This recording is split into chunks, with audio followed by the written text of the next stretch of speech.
Cette semaine, à Apéro Cigare, on jase de politique américaine, on jase de politique canadienne et on jase. C'est ça, Apéro Cigare sur Spotify, Facebook, YouTube, tout ce que vous voulez. Puis là, c'est l'heure de l'apéro cigare, c'est l'heure de l'apéro cigare, c'est l'heure de l'apéro cigare. Mais Barek, Jeffrey Hull. c'est toujours un plaisir d'être avec toi ce mercredi soir pour cette toute nouvelle émission d'apéro cigare. Là, j'ai manqué le mot émission. Mais bon. C'est quoi notre titre aujourd'hui? Tout est politique. En fait, c'est une traduction. Google, je pourrais pas dire ça parce que j'ai pas réussi à trouver une traduction mieux que ça, mais en fait, ça vient de l'anglais « Everything is politics », comme quoi, en fait, tout ce qu'on fait, tout ce qui se passe est relié d'une forme de politique. Donc, Tout le temps une question de politique, il y a toujours Everything. quelque chose derrière, quelque chose qui des intérêts, blablabla. voilà. J'ai hâte d'en jaser. Ben, j'ai hâte aussi. « Everything is politics », tout est politique cette semaine. Tu vas le deviner, on va jaser de politique, comme on l'a dit précédemment, politique américaine, parce qu'il y avait le fameux sommet sino-américain en Alaska. Ouais, en Alaska, ouais. Il y avait aussi le congrès du Parti conservateur. Mais avant qu'on jase... Au Canada, ça. Au Canada. Ouais, pour Non, le c'est ça. congrès conservateur canadien. Ouais. Conservateur canadien, mais tu vas voir qu'en fait, il y a quand même des similitudes ou des similarités, je ne peux pas dire les deux, Ouais. entre le congrès du Parti conservateur au Canada et ce qui se passe avec les États-Unis. Bon, c'est sûr pas à la même échelle, mais tu vas voir qu'il y a quand même certains parallèles qu'on peut faire. Let's go. Mais avant de jaser de tout ça, là, avant d'aller dans le vif, Ouais. faut juste relaxer un peu, prendre quelques bouchées avec Ouais. notre amuse-gueule. Mais même avant ça, Faut prendre un petit faut drink. prendre un petit drink. Puis cette semaine, on essaye ça. C'est un vin blanc Ouais. du Québec qui Exact. s'appelle Prémisse.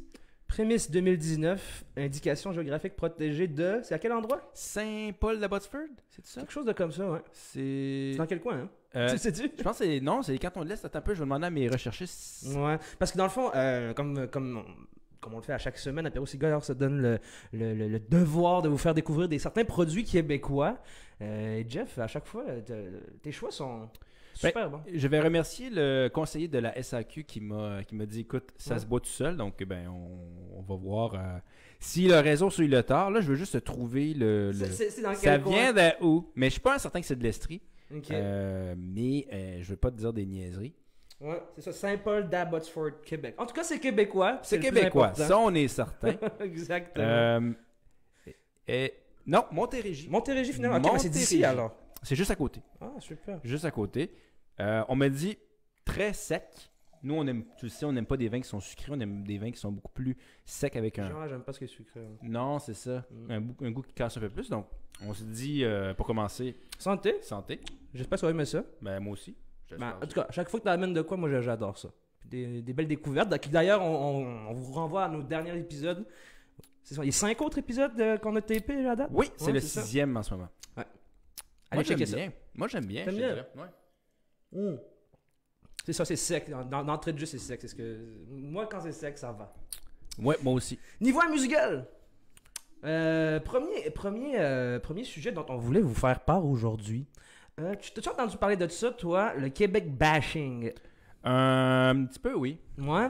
Ben, cette semaine, il y a eu une grosse tollée autour de certains professeurs de philosophie et de médecine, si je me trompe pas, à l'Université d'Ottawa. Son nom, le professeur quoi? Amir Attaran. Ouais, le professeur Amir Attaran, exactement. Voilà. Qui aurait tenu des propos très intenses envers la réalité québécoise, la réalité politique québécoise. Entre autres, il a dit que les communautés noires et les communautés autochtones au Québec étaient victimes de lynchage médical. On peut penser par exemple à la malheureuse affaire Joyce Echaquan, dont on vous a fait part il y a 2 ou 3 épisodes.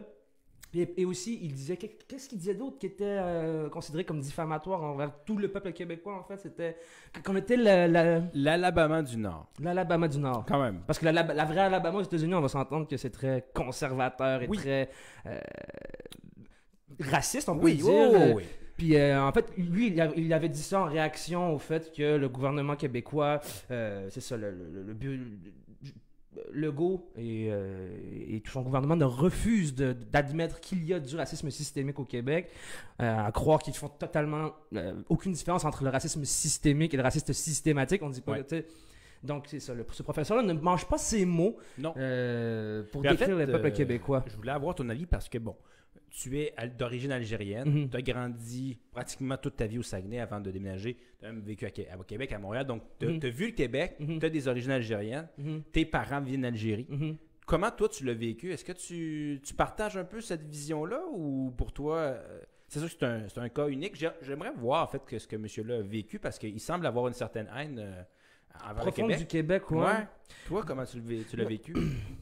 Comment je l'ai vécu? Moi, personnellement, j'ai rien à dire par rapport à ça. C'est le fait que le gouvernement québécois ne reconnaisse pas le racisme systémique dont il a fait preuve jusqu'à maintenant, ça m'horripile au plus haut point, comme on dit, parce que c'est mal. J'ai l'impression que cette semaine, j'arrête pas de répéter ce quote d'Albert Camus, mais il disait jadis que mal nommer les choses, c'était rajouter au malheur du monde. Ouais. Tu me suis? Je te suis. Puis je vois pas à quoi ça sert justement de ne pas nommer un chat par un chat Ouais. au niveau du gouvernement par rapport à, par exemple, à tout ce que les Autochtones ont pu vivre ou ces trucs-là, tu comprends? Non, puis on peut pas dire que. Je pense que. Je veux dire, je pense qu'il faut faire preuve aussi d'humilité au Québec. Je pense que tu parlais aussi de schèmes qu'on reproduit. Je pense que le Québec a longtemps été perçu comme une. Se percevait comme une victime, en fait, avec tous la conquête par les Britanniques, peu importe, se percevait comme une certaine forme de victime. Puis je pense qu'à un certain niveau, il s'est renfermé sur lui-même. Et je pense qu'aujourd'hui, on a vraiment un effort à faire au Québec d'inclusivité, d'être capable de redéfinir notre définition d'être québécois, puis d'être plus inclusif, d'être plus ouvert, d'être plus flexible, malléable. Puis, tu sais, une personne qui a un nom étranger ou peu importe, qui a grandi à l'extérieur, puis qui arrive au Québec, puis qui s'installe, puis qui veut, faut l'inclure dans notre définition d'être québécois. De ce qu'est être québécois, oui, exactement. je pense que ça, c'est un défi de modifier, parce que le Québec se modifie aussi. Chaque société dans le monde évolue, puis en 2021, je pense qu'il faut reconnaître que le Québec a profondément changé, puis il faut voir cette nouvelle vision-là, puis avoir un Québec qui soit plus inclusif, plus ouvert, tu sais, qui ait une vision qui soit moderne. Je pense que ça, on a besoin. Donc, quand il me dit ça, ça m'a choqué un peu, mais en même temps, il y a peut-être des trucs auxquels je pense qu'il faut travailler. Il aborde des trucs. Ouais. Parce qu'il y a aussi un profond malaise québécois à dire les Québécois, ils n'aiment pas. En tout cas, on n'aime pas, j'aime pas dire les Québécois, on n'aime pas nécessairement avouer certains trucs. J'ai remarqué comme on aime le non, pas le non-dit, mais laisser de côté ce qui pourrait faire la chicane. On n'aime pas la chicane au Québec, en gros. Puis, au-delà de ça, en lisant par rapport à tout ça, j'ai pu lire un peu les origines du Québec bashing. Qu'est-ce qui fait en sorte que le Canada anglais, il y a toujours eu ce Québec bashing. Québec bashing, on réfère à pas la haine systématique, mais la critique systématique des Québécois, en fait, de leur façon de voir les choses, de leur façon de se concevoir dans le Canada. Puis c'est là que j'en ai dans mes lectures, j'ai vu que, dans le fond, il y a une réelle concurrence politique entre deux ambitions universalistes donc l'ambition universaliste très canadienne, donc qui réfère beaucoup à toute cette au multiculturalisme canadien, le projet multiculturel canadien sous l'égide de la Grande-Bretagne, et tu as cette vision universaliste-là du Québec qui se veut très, nos racines, notre francophonie, etc. Puis, ça amène à ce qu'il y ait des discours idéologiques ethnicisants. Okay. Dans le sens que c'est comme ça que, tu sais, Speak White, tu sais, ce poème-là des années 60, Speak White, les Frogs, tous ces trucs-là, il y a les Québécois qui... En fait, le discours est très ethnicisé dans le sens que les Québécois, c'est devenu une race aux yeux de l'Ouest canadien plus anglophone. Donc, tout ce qui était franco-catholique, c'était ethnicisé en un tout, et de l'autre côté, du Canada anglais, tu avais toute la vision britannico-protestante, tu sais. Ouais. Puis, c'est de là que provient le Québec bashing, toute cette tôle-là autour du Québec bashing, dans le sens que c'est encore une fois le projet québécois contre le projet canadien. Le sentiment d'opposition. Un gros sentiment d'opposition. Puis, en tout cas, j'ai pris plusieurs notes sur parce qu'en fait, il y a beaucoup de des gens qui ont théorisé le Québec, tout ce concept de Québec bashing là. C'est des gens qui ont beaucoup travaillé dans ce qu'est le racisme contemporain Puis c'est exactement comment eux décrivent le racisme contemporain, c'est exactement ce qu'on observe entre le Canada anglais et le Québec francophone. Comme je viens de le dire, par exemple, l'ethnicisation de l'autre. Donc il y a eux, il y a nous, il y a notre discours universaliste dans le sens qu'on se veut universaliste dans le sens que c'est comme, comment dire, c'est comme ça que ça devrait être, c'est notre façon de voir la conception des choses, autant au point de vue social, politique et tout. Ouais. Donc voilà, c'est pas la première fois aussi que l'Université d'Ottawa est dans la controverse. Dans les derniers mois, il y a l'affaire de la professeure Verouchka, lieutenant Duval, qui avait prononcé le mot en haine dans sa classe, qui était un cours sur l'histoire de l'art pour mieux comprendre en fait leur réappropriation du mot en haine. Puis pour reprendre un peu ce que tu disais sur le Québec bashing, ça fait quand même la définition de l'ethnicité québécoise, on pourrait dire, comme tu le décris. C'est relativement récent parce que quand on pense avant les années 60, c'était Canadien français, Canadien anglais. Tu sais, il y avait deux éléments. Puis les années 60 ont marqué l'époque, justement, c'est l'époque de la décolonisation. C'est justement l'époque d'une réaffirmation identitaire. On peut parler à Nasser en Égypte. On peut parler mouvement palestinien, Black Lives Matter. Et aussi au Québec avec justement ce mouvement d'identité québécoise qui s'est créé. Puis effectivement, il y a peut-être une dualité aussi des francophones contre les anglophones ou du Québec contre le reste du Canada qui n'existe pas vraiment, en fait. Je pense que c'est beaucoup plus créé que... Mais c'est dans l'imaginaire. Ouais, c'est dans l'imaginaire québécois, en fait. L'imaginaire canadien, tout cet antagonisme-là, comme on pourrait dire.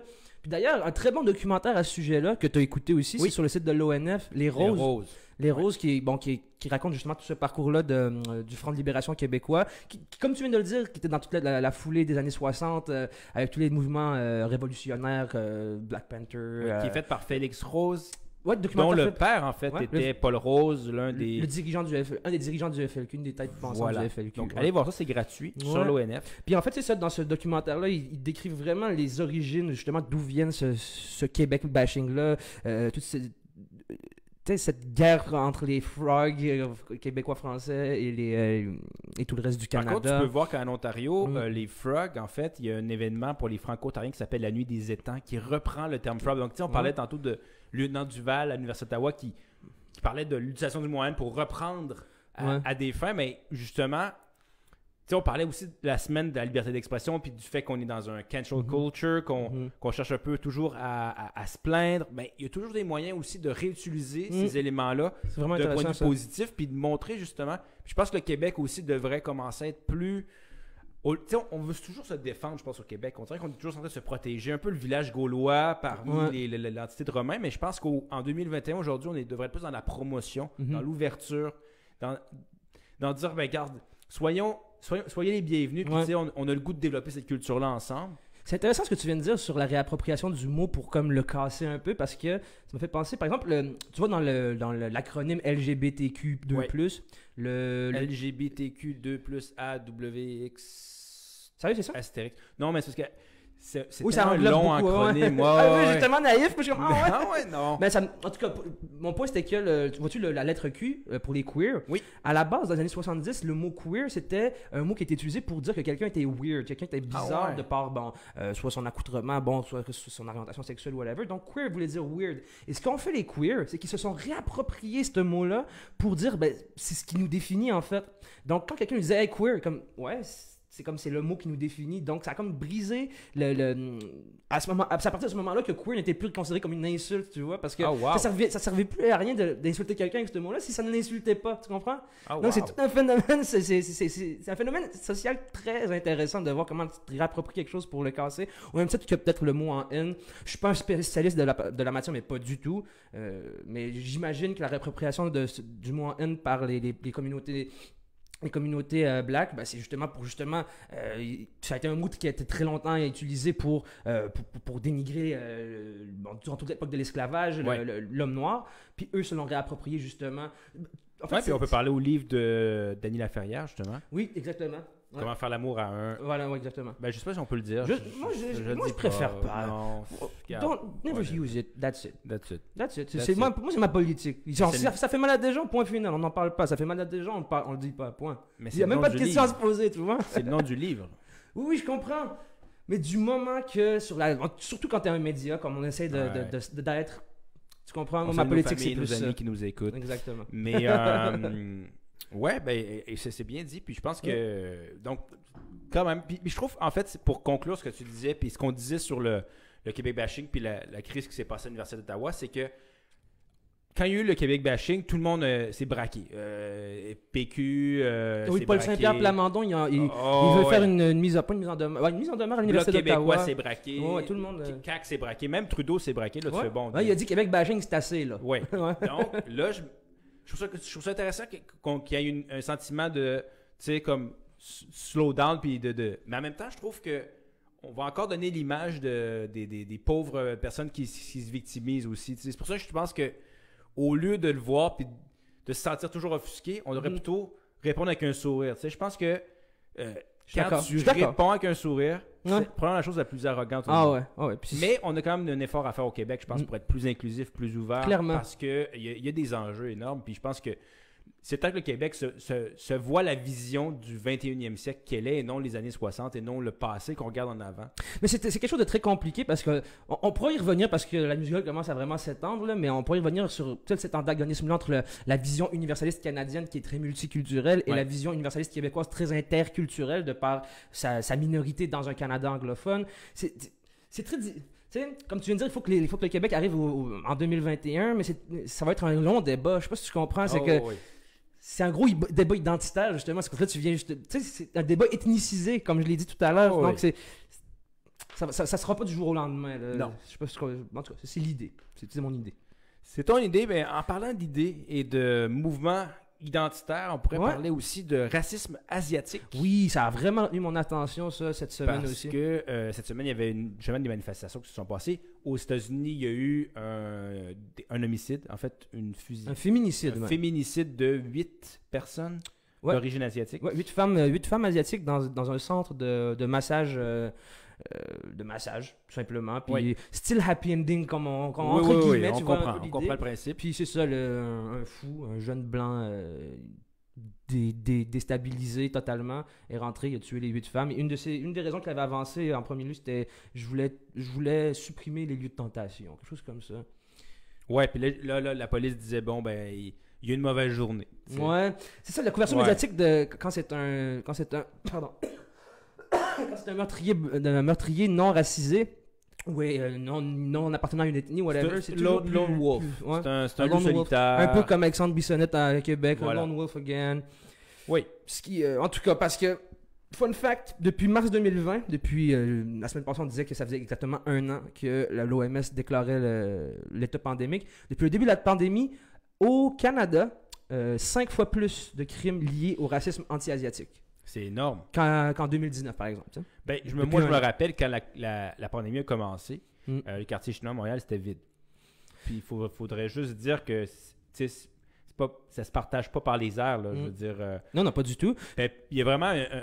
puis ça n'a pas aidé aussi Donald Trump qui dit que... Chinese virus. Ça vraiment, là, il y a eu un mouvement un retour, on pourrait dire, puis une certaine forme de haine, on pourrait dire, envers la communauté asiatique, qui pourtant absolument rien à se reprocher, on pourrait dire. Là. Vraiment pas. Puis, j'ai des fun facts par rapport au racisme anti-asiatique au Canada.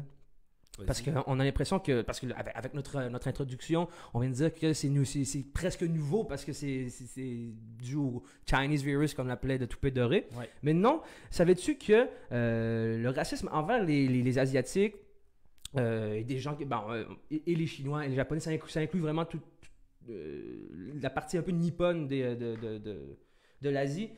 Ça a commencé très tôt ici parce que je t'apprends rien en te disant qu'il y a eu beaucoup d'immigration asiatique fin des années 1800, à partir de 1895, 1880, quelque chose comme ça, pour venir la construction du chemin de fer d'est en ouest. Puis ce qui est arrivé, c'est qu'il y a eu beaucoup de travailleurs qui sont venus. Et la première répression qu'on a fait par exemple, la première répression qu'on a fait à la communauté asiatique, c'était qu'en 1895, tout le monde pouvait venir s'installer encore au Canada. Donc les Écossais, les Irlandais, il y a eu vraiment une grosse vague d'immigration à ce moment-là, mais tout ce qui était asiatique, ils n'avaient plus le droit de venir. C'est-à-dire qu'on voulait un Canada blanc à ce moment-là, puis on était fiers de le proclamer. Là, c'était écrit partout, We want a white Canada. Donc, tu vois qu'à partir dès même les jeunesses du Canada ont commencé déjà le racisme envers les Asiatiques. Et, par exemple, à partir de 1924, interdiction totale d'immigration. Parce qu'à partir à la fin 1800, c'est qu'on mettait des barrières à l'immigration. Par exemple, il fallait payer des taxes, des trucs comme ça pour rentrer. Puis, à partir des années 20, immigration interdite. Et à partir même de ces années-là, on a enlevé même le droit de vote aux Asiatiques qui étaient citoyens canadiens. Ah ouais? Oui, oui. Par la suite, Deuxième Guerre mondiale, qu'est-ce qui est arrivé? Les États-Unis rentrent en guerre contre le Japon, toute l'affaire de Pearl Harbor, Nagasaki et tout. On a enfermé des Japonais aussi. Ici au Canada, on a enfermé des Japonais. Oui. De par je déteste utiliser ce mot, de par leurs origines asiatiques, on les a enfermés malgré le fait qu'ils étaient des citoyens canadiens à part entière. Par peur qu'ils deviennent des espions. Exactement. Puis il y a eu beaucoup de déportations.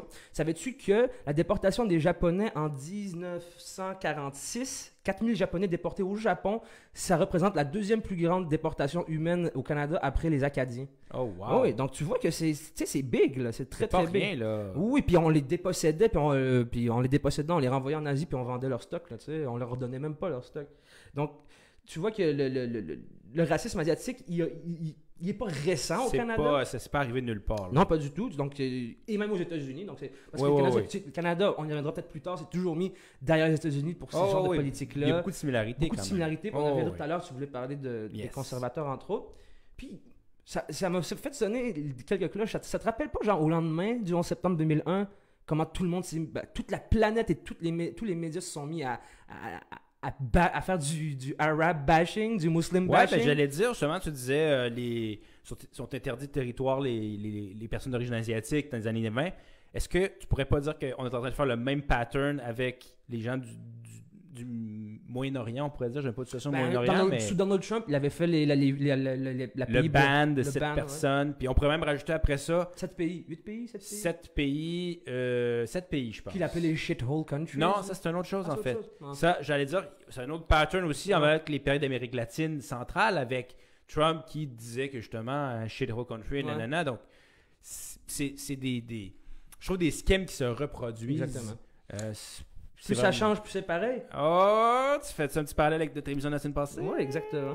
Mais tout est politique aussi. Tout est politique. Et parlant de tout est politique, ça conclut notre... Amuse-gueule. Amuse-gueule, mais regarde, moi je vous le dis, en finissant comme ça, avec tout ce racisme-là, faites l'amour, pas la guerre, sérieusement.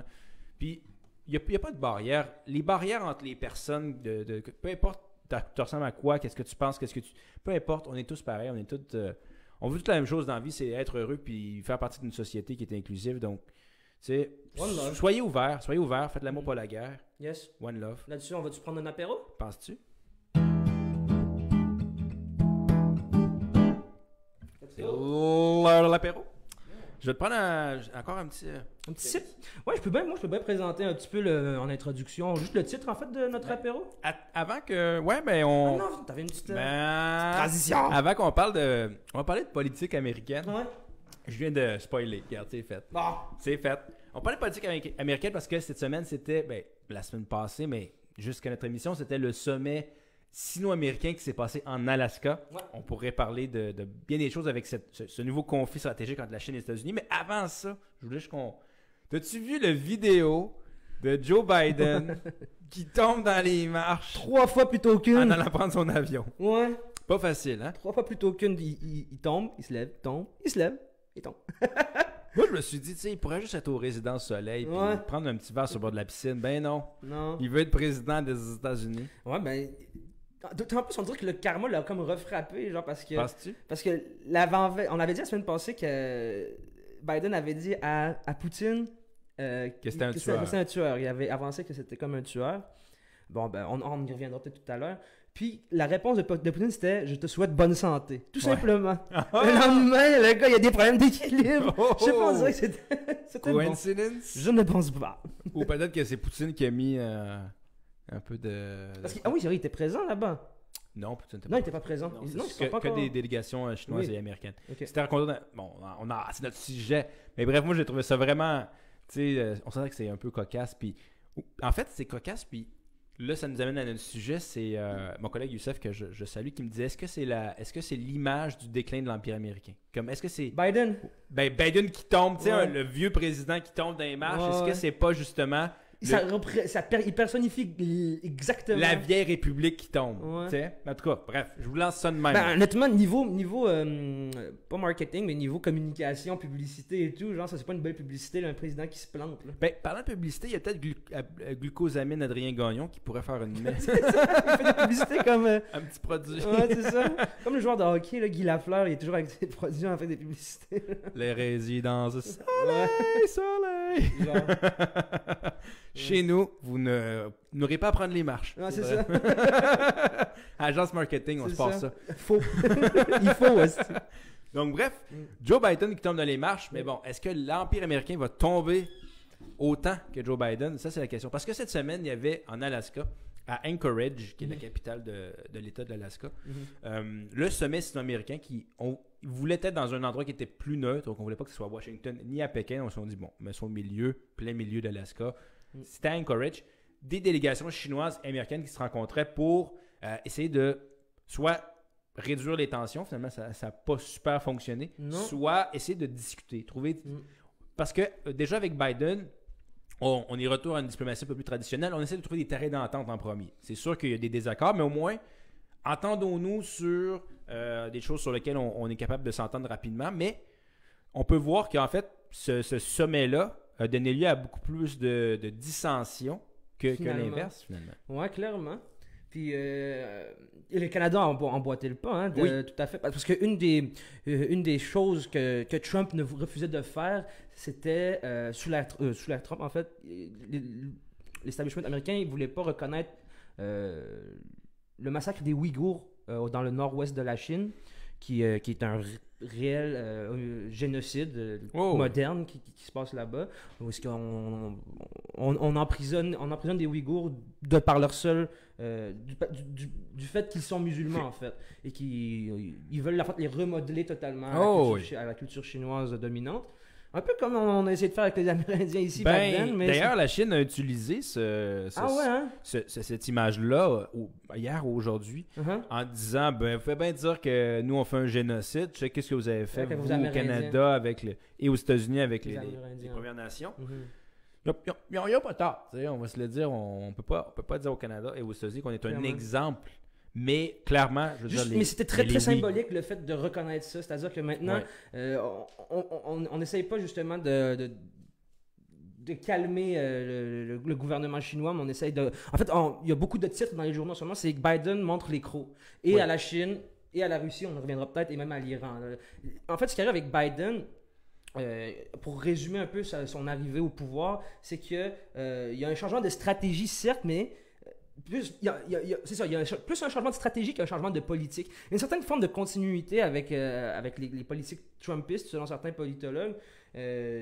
D'ailleurs, quand on lui pose la question, est-ce que vous voulez vous réaffirmer ailleurs dans le monde et tout, il dit tout le temps, avant de me réaffirmer dans le monde, j'ai envie de me réaffirmer dans mon propre pays. Je veux investir massivement dans mon propre pays. Buy American Act. Comme tu dis, le Buy American Act, qui fait beaucoup référence au America First de Trump, là, tu sais. Oui. Puis tout est politique, hein? Everything is politics. Il veut récupérer la base politique de Trump. Parce que quand on regarde la politique extérieure d'un pays, il faut toujours voir 3 échelles. L'échelle domestique, c'est-à-dire dans le pays même, l'échelle régionale et l'échelle internationale. Ouais. Puis effectivement, Biden essaie à l'extérieur même du pays des États-Unis d'essayer de limiter les fractures puis d'essayer de remettre un peu le pays sur une certaine forme d'adhésion et justement essayer de jouer un peu la modération puis prendre des éléments du nationalisme que Trump avait utilisé, donc Buy American, mais son mot d'eau, au lieu de dire Buy American à tout prix, c'est investissons dans l'avenir, donc les changements climatiques, donc avec son Green New, le New Deal qu'il veut faire avec 1900 milliards d'investissements. 1900 milliards. 1900 milliards d'investissements. Dans l'énergie verte? Énergie verte, nouvelle énergie, production industrielle 4.0, donc mettre les États-Unis au 21e siècle et vers le futur et vers la durabilité. Et effectivement, tu sais, je dois m'asseoir puis mettre mon poing sur la table. D'ailleurs, tu dis qu'il monte les crocs, mais il s'enfarge dans les pieds du tapis. Ouais. Trop fatigué, ça va être Ouais. ça. Trop de fatigue. Tu sais, on dit que Biden, tout à l'heure, tu parlais de son âge, là. Oui, 78 ans. 78 ans, exactement. Puis il y a beaucoup de politologues qui disent que tout ce que Biden fait en ce moment, bon, que ce soit avec la Chine, avec la Russie, avec l'Iran, on y reviendra, on dirait, ils disent que, il y a beaucoup qui disent que ça se peut que ça soit juste un président de tampon. Parce qu'en fait, il y a beaucoup de...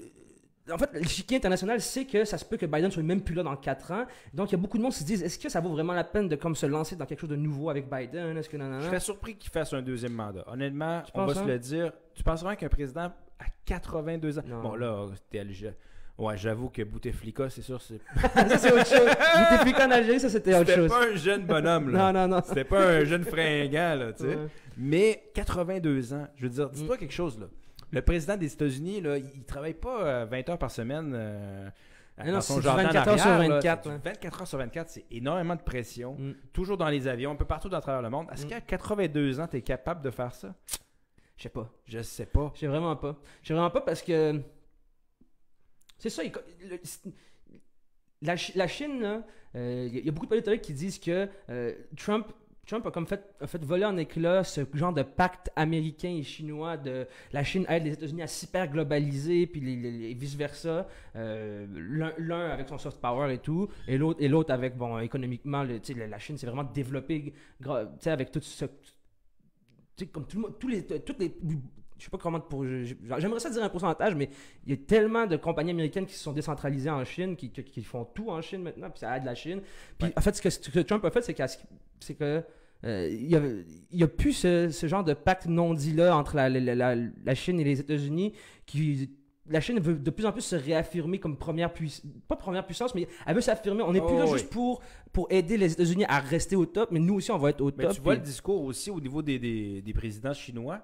C'est-à-dire que tu avais Jintao avant qui, lui, était beaucoup plus dans la consolidation. Puis même avant lui, Deng Xiaoping disait « Attendons notre tour. » Tu sais, on attend notre tour, on est patient, on met les pions un peu, une marche à la fois. Puis là, tu as Xi Jinping qui, lui, c'est comme « On s'affirme. On est là, c'est maintenant, la Chine est redevenue. » Puis quand tu regardes, c'est les États-Unis. Les États-Unis ont poussé énormément pour que la Chine se globalise. Ouais, ben oui.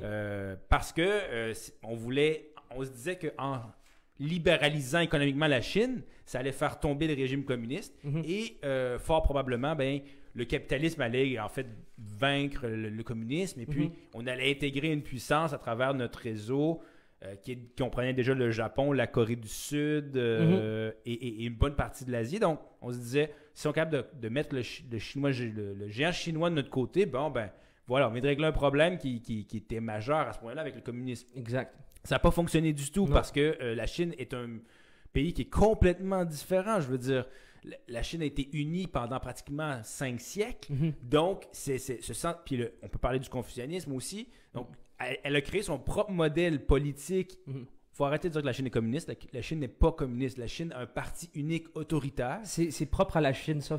Ils se gouvernent comme ils veulent se gouverner. Oui, c'est intéressant que tu parles de ça, justement, parce que Biden, c'est l'ancien vice-président sous l'ère Obama. Donc, Biden a eu la chance de s'entretenir plusieurs fois avec Xi Jinping, justement. On a répertorié 25 heures d'entretien entre lui et Xi Jinping. Puis, dernièrement, et pas dernièrement, en fait, on lui a déjà posé la question par rapport à Xi Jinping. Puis, Biden a dit mot pour mot, il n'y a pas une once de démocratie dans ce gars-là.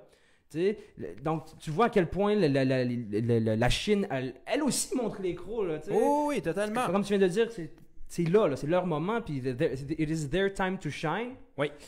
On parlait que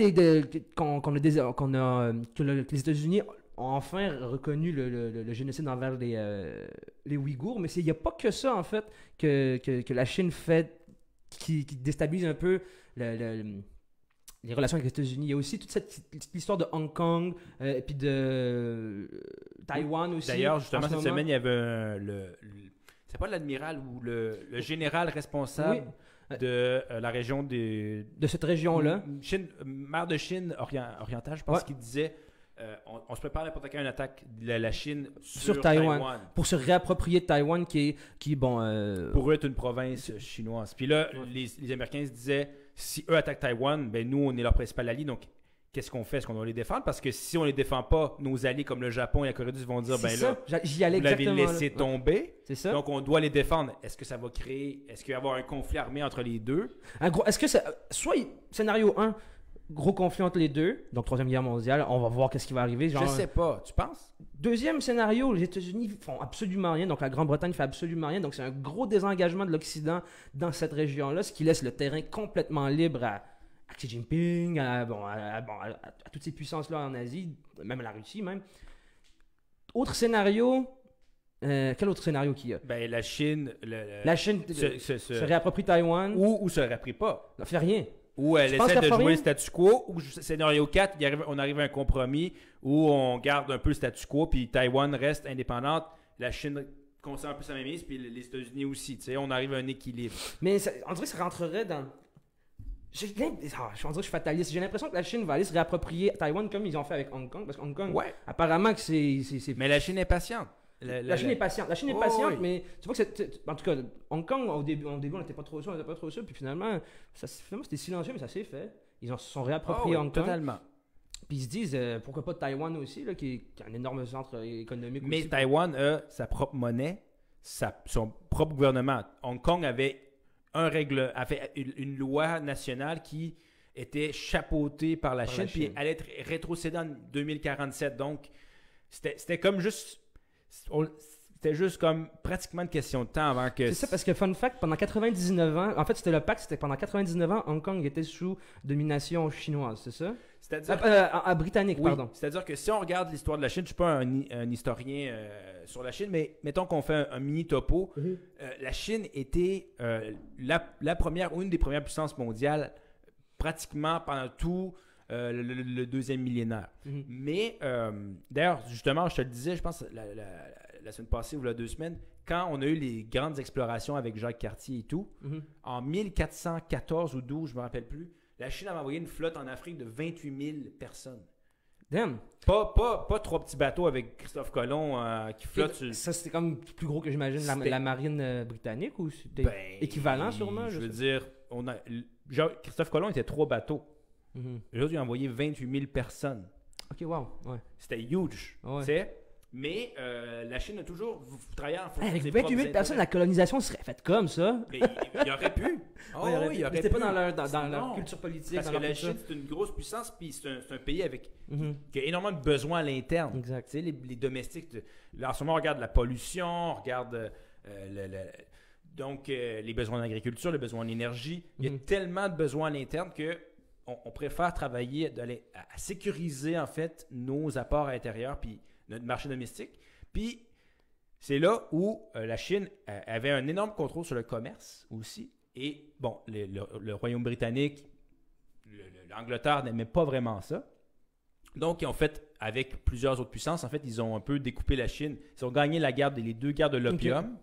Et ce que la Grande-Bretagne faisait, c'est on va échanger vos produits que nous, on achète contre de l'opium. Et c'est là où il y a d'énormes problèmes de dépendance. Et aujourd'hui, par exemple, tous ces enjeux-là de drogue en Chine, c'est extrêmement tabou. Encore aujourd'hui, parce que justement, la Chine était parmi, sinon la puissance mondiale dans les 19e, 20e siècle. Puis là, on les appelle les 100 années en Chine, des 100 années d'humiliation, c'est-à-dire... Tout le monde fumait de l'opium, puis personne ne faisait rien. C'était la débandade, la pauvreté.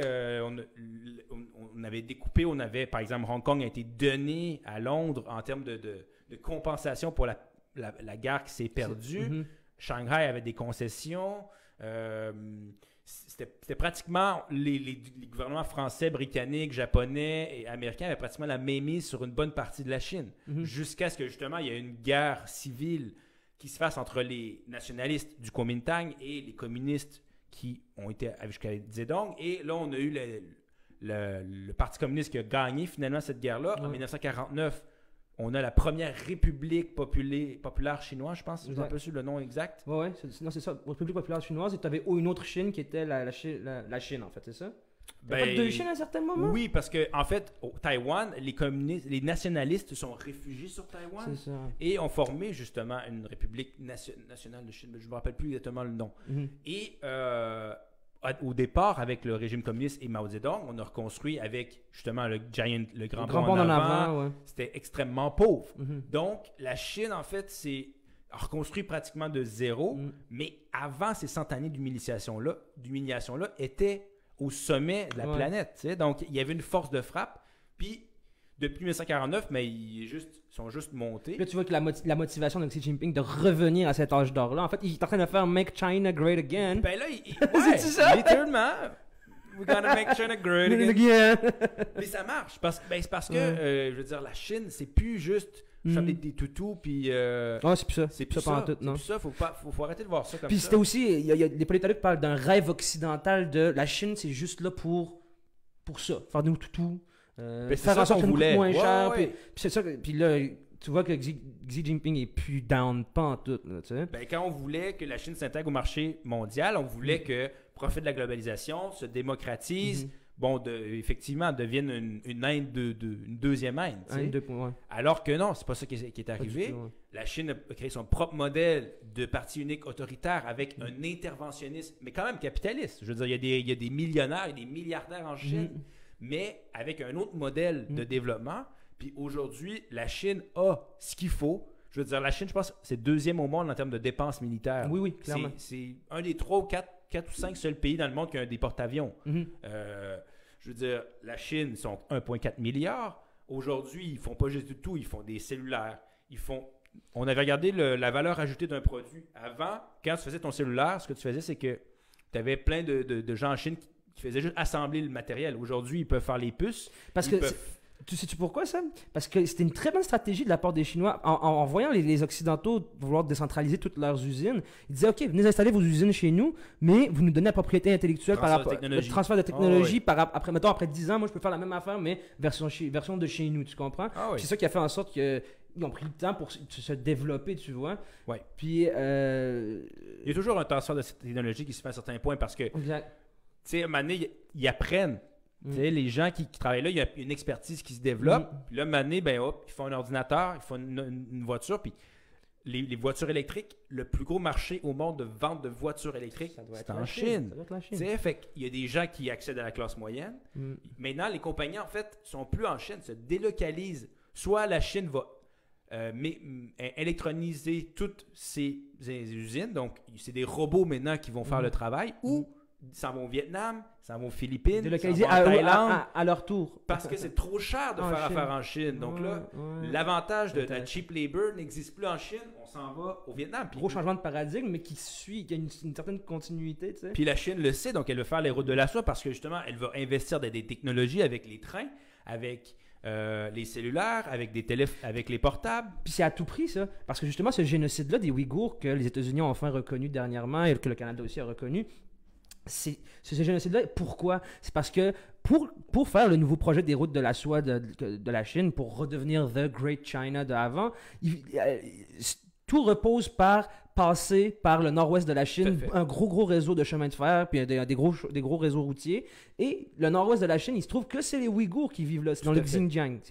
Le Xinjiang, oui. Exactement. Le nouveau territoire. Exactement. Donc, la Chine est tellement prête à tout pour réaliser ce grand projet de la Grande Chine que j'auto-proclame, le grand projet du retour de la Chine. Mais eux, ils sont prêts justement à bafouer totalement les droits humains pour s'assurer leur implémentation pour pouvoir passer dans le centre asiatique. Oui, puis il faut penser que même avant ça, je pense que ça aurait probablement même le projet de la soie peut-être accéléré, mais aurait peut-être pas changé parce que aussi, je pense qu'il y a une certaine forme d'uniformité. On veut pas... La Chine veut pas une province qui fait moi je veux juste être... Tu sais, la Chine veut pas... veut pas avoir... veut une uniformité, veut toujours avoir le contrôle, puis on se dit, on peut pas avoir une force de 3, 4 millions, 5 millions, 10 millions de personnes qui s'attendent pas avec comme nous on fonctionne. Ça fait penser un peu à 1984, on va en parler tantôt, mais tu sais, or you're with me or you're against me, ça fait un peu penser à ça, mais Bon, le génocide des Ouïghours, clairement... En fait, en 1984, il parle du crime de la pensée, c'est-à-dire, il y a le crime, tu peux tuer quelqu'un et tout, mais il y a aussi le crime de la pensée qui est le plus grave des crimes, c'est-à-dire questionner le régime en place et questionner qu'est-ce qu'on est en train de faire. La Chine parle de rééducation. Hein. La rééducation, ouais, c'est ça. Voilà, on c'est interné dans les camps pour les rééduquer. Parce qu'ils n'ont pas le bon mode de pensée. Non, tu ne peux pas penser contre la pensée dominante. Mm-hmm. Donc, puis la Chine, en fait, c'est là où on en vient à le conflit en stratégique, parce qu'on ne peut pas dire que c'est un conflit. On peut pas même dire que, oui, c'est une forme de pensée idéologique qui est différente des États-Unis et de l'Occident, mais moi, je pense qu'à la base, c'est un conflit qui est stratégique, parce que, comme tu disais, à la base, si la Chine fait que des toutous, puis des gugus, tout le monde s'en fout. Mais en ce moment, la Chine, c'est là où il y a parmi les plus de brevets de technologie au monde. À cause de ce que j'ai dit tout à l'heure, entre autres. Ils envoient des satellites dans l'espace. Ils ont l'intelligence artificielle en Chine. Sauf que là, le problème, c'est que dans le monde, en ce moment, tu as comme deux grands schèmes. Tu as labor intensive, donc des industries qui ont besoin de main-d'œuvre, et skills knowledge intensive, donc des besoins en savoir-faire. Puis l'Occident s'est dit, ben, regarde, on s'entend que la globalisation, on la voit venir. On va se spécialiser dans des technologies nouvelles et intensives, donc l'intelligence artificielle, le design, la recherche et développement. Puis on va laisser un peu la truc manuelle au pays avec une main-d'œuvre qui est plus abondante, coûte moins cher. Mais là, la Chine est en train de faire les deux. Elle est en train d'avoir toute l'industrie, puis elle est en train d'avoir les services, puis elle est en train d'avoir les technologies aussi. Fait que ce que les États-Unis se disent, c'est si on les laisse faire, si on les laisse galoper sans absolument leur donner une résistance, bientôt, économiquement, tout va se faire en Chine. Puis eux, ils ont 1,4 milliard de personnes, ils ne pensent pas comme nous, puis en plus, ils vont nous battre sur le point économique. Puis là, leur armée est en train de devenir aussi bonne que nous. Donc et à l'intérieur même du pays, il y a une certaine forme de... Il y a une continuité qui est quasiment assurée. Comme tout à l'heure, on disait que Biden, dans 4 ans, on n'est pas sûr qu'il revienne. Mais le Parti communiste chinois, dans 4 ans, il va encore être là. Puis dans 10 ans aussi, tu sais. Je te parlais de Cavatorta la dernière fois. Lui, il me parlait grand professeur de politique à l'Université Laval. J'adorais ce monsieur-là. Il me parlait de degré de prévisibilité. Voilà. Puis c'est super important la prévisibilité, justement. Non seulement c'était important, mais imagine-toi un pays où il y a un autre parti qui est autoritaire. Il aime bien mieux travailler avec une autre personne qui est autoritaire parce qu'il sait que dans 10, 20, 30 ans, il va être là aussi. Je veux dire, Poutine avec Xi Jinping. Exactement. Bachar al-Assad avec Poutine. Erdogan avec Poutine. Donc, c'est des personnes qui disent, moi, je préfère travailler avec une personne, puis je sais qu'elle va être là dans 20 ans. Exact. Puis elle va pas me challenger, elle va pas me confronter. Donc, degré de prévisibilité. Puis effectivement, en Chine, tu le sais, peu importe, même si c'est pas Xi Jinping, ça va rien changer. L'orientation du pays va rester la même. La même, totalement. Puis ça, c'est une force. Clairement. Et tu viens de parler de la Russie, puis c'est très intéressant parce que bon, le but, c'est un peu parler Chine-Russie, un peu géopolitique. La Russie, par exemple, là, tu as vu qu'il y a clairement un... Parce que je parlais de certaines formes de continuité dans les accords, pas les accords, mais les relations États-Unis-Chine, puis la Chine qui va quand même continuer de s'affirmer. Mais là, il y a un gros changement de ton avec États-Unis-Russie. Parce que, tu sais pas si tu t'en souviens, mais Trump, c'était un grand pote de Poutine. Là. Il s'adorait. Il s'adorait, puis tandis que là, tueur. T'es un tueur. Je parlais justement avant de autoritaire avec autoritaire. Autoritaire avec autoritaire. Trump, voilà. Poutine, c'est Trump. Tellement intéressant. C'est exactement ça que ça m'a allumé des lumières. Ouais. Degré de présidité. Trump savait que quand il parlait avec Poutine, il savait un peu à quoi il avait affaire. Puis lui, il se voyait parce qu'il y a deux personnes autoritaires. Donc, il y avait une certaine forme. Parce qu'on peut dire que Trump était une personne autoritaire. Aucun doute. Puis tu vois que Biden, on dirait qu'il veut se faire le président des droits de l'homme aussi. Là. Genre, c'est un bon coup l'affaire des Ouïghours, puis il n'arrête pas aussi de parler il n'arrête pas de reprendre l'affaire de Navalny Oui, puis on peut parler de la crise migratoire aussi, parce que aux États-Unis, en ce moment, avec la frontière avec le Mexique, il y a des dizaines, voire des centaines de milliers de personnes qui essaient de rentrer. Puis là, ils voient Biden, ils se disent, ben lui, il est beaucoup plus ouvert, beaucoup plus pour les droits de l'homme, donc on a plus de chance. Régulariser, genre, c'est quoi? Y a-tu dit de quoi par rapport à ça? Il a dit qu'il allait régulariser les Dreamers, qui étaient les personnes qui sont mineures, nées aux États-Unis. OK. Donc, ils ont passé la majorité de leur vie aux États-Unis, mais que n'ont pas le statut de résident citoyen américain. Mais Tu veux les renvoyer où, hein, eux? ben c'est ça. Et- Toute comme leur si- vie vient de, tu sais. Tu sais, c'est comme si, je pense que c'est Mike Ward qui disait ça dans un de ses numbers. T'es comme, à un moment donné, justement, on parlait des frogs au début Ouais. en début de podcast, puis il disait, tu sais, je me faisais traiter d'anglophone, tu sais, parce qu'il y avait aussi les Français qui détestaient les Ben oui. anglophones. Puis lui, il était anglophone, Mike Ward, d'une famille anglophone protestante, puis il se faisait dire, retourne dans ton pays, comme, même là, mon pays. C'est ça. Tu sais, mon pays, c'est quoi? Il faut retourner en Irlande, voir si j'ai 2-3 cousins vieux de 400 Ben non, ans, tu sais, c'est ça. comme- Non, ça arrivera pas, là. Ça me fait penser à ce que Trump disait à un moment donné quand il y avait les femmes. Il y avait Ocasio-Cortez, il y avait Ouais. 4 femmes du Parti démocrate qui disaient qui étaient contre Trump, puis Trump disait retournez dans votre pays. Ouais, mais c'est ça mon pays, tu sais, je veux dire. Tu peux pas dire. Tu sais, Ben, techniquement aussi, Trump pourrait retourner dans son pays aussi. Là. ben c'est ça. Je veux C'est un blanc, il n'y a pas. Tu sais, il dire. est arrivé il y a 400 ans comme tout le monde. Je pense ici, que là, tu sais. c'est d'origine allemande, je pense son arrière-grand-père ou whatever. tu sais. Ah, j'avais jamais fait la recherche. Ah, je savais pas. En tout cas, Trump, ça sonne pas. Trump. Trump.